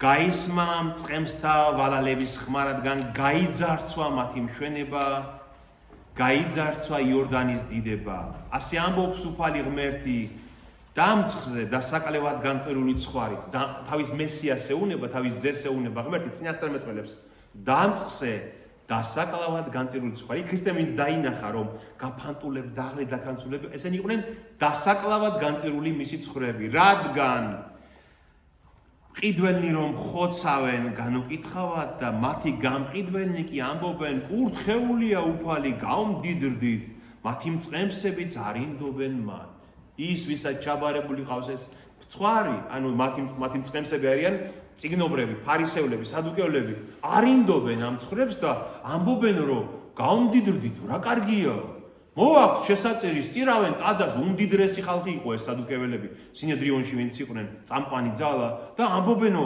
რა კარგია, კურთხეულია ღმერთი, გამდიდრდითო და თან არინდობენ, ამათ და დასაკლავად არიან განწირულნი და წემსებიც არინდობენ მათ, ანუ მათი მასწავლებლები. და შემდეგ ამბობს, აი ამ თავში ზაქარია რომ აღარ წავიკითხავ მეც რომ, ამიტომ მორჩა, დამთავრდა უფალი, დამთავრდა მეც აღარ დავინდობ ამათ და მოულენ განსაცდელს, რადგან მოკლავენ ჩემ ნამდვილ წყემს და შემდეგ დაუშვებ, ამბობს ღმერთი რომ დაუშვებ, რომ სრულ წყემსი დაუდგებათ მათ ჭეშმარიტი წყემსის მაგივრად. ვინ არის სრულ წყემსი? ანტიქრისტე. ზუსტად რომელმა თქვა? ხო, ანტიქრისტე არის ცხუნ წყემსი. ნამდვილ წყემს რადგან მოკლავენ, 30 ვერცხლად გაყიდენ, ერთ წერია ზუსტად. დაუდგენ მას სრულ წყემს, რომელიც საბოლოოდ ეცდება მათ განადგურებას. და აი ეს რომ დაინახა უფალმა, როგორც გაფანტული ცხვრები და თქვა, სამკალი ბევრია. ცოტა მომკალი, ანუ ვინც აიღებს მოსავალს, ამიტომ ევედრეთ ღმერთს რომ მოავლინოს ბევრი მომკალი რომ მიხედონ ამ ცხვრებს და მეათე თავი, რომელსაც ჩვენ შემდეგ წავიკითხავთ, ზუსტად გრძელდება რითი? მოუხმო თავის ფორმოდ მოწაფეს და მისამად ძალა უწმინდურ სულთა განდევნის და ყოველგვარი სენის და ყოველგვარი უზურების განკურნების და გააგზავნა ეს 12 ორ-ორად რომ იქადაგონ სათა სასუფეველი. ნახეთ, სამკალის უფალმა გამოაგზავნა კიდევ ბევრი დამხმარე მისი მომკალი. ამიტომ ქრისტეს ქვია, ნახეთ, სარქალი ქვია ქრისტეს. სარქალი რა ვინ არის? უფროსი მწყემს. წყემსები რო შეიკრებებოდნენ ხოლმე 15 წყემში და ერთს აირჩევდნენ გამოცდილ წყემს აირჩევდნენ სარქალად. ანუ დიდი მწყემს. ის იყო დიდი მთავარი მწყემსი და ის ხელმძღვანელობდა ამათ. აი, ქრისტე არის სარქალი და ესენი უკვე მისი მწყემსები მოედნენ ისრაელს რომ იქადაგან ცათა სასუფეველის სახარება. აი ეს არის მეცხრე თავი. ითქვათ ვინმეს რამეს აქვს, შეგვიძლია გავსეთ პასუხი? თუ არა და დაიღალეთ მე მგონი თქვენს და დავისვამთ. მე მგზელი საუბარი გამოგვიდა, მე მგონი დღეს რაღაც, ხო? არა უშავს. საერთოდ ისეთი აქტუალური თემები იყო და დიდება ღმერთს და შევხვდებით მაშინ იმის იქით, შემდეგ კვირას არა, იმის იქით კვირას მეათე თავით პატარ სახარება.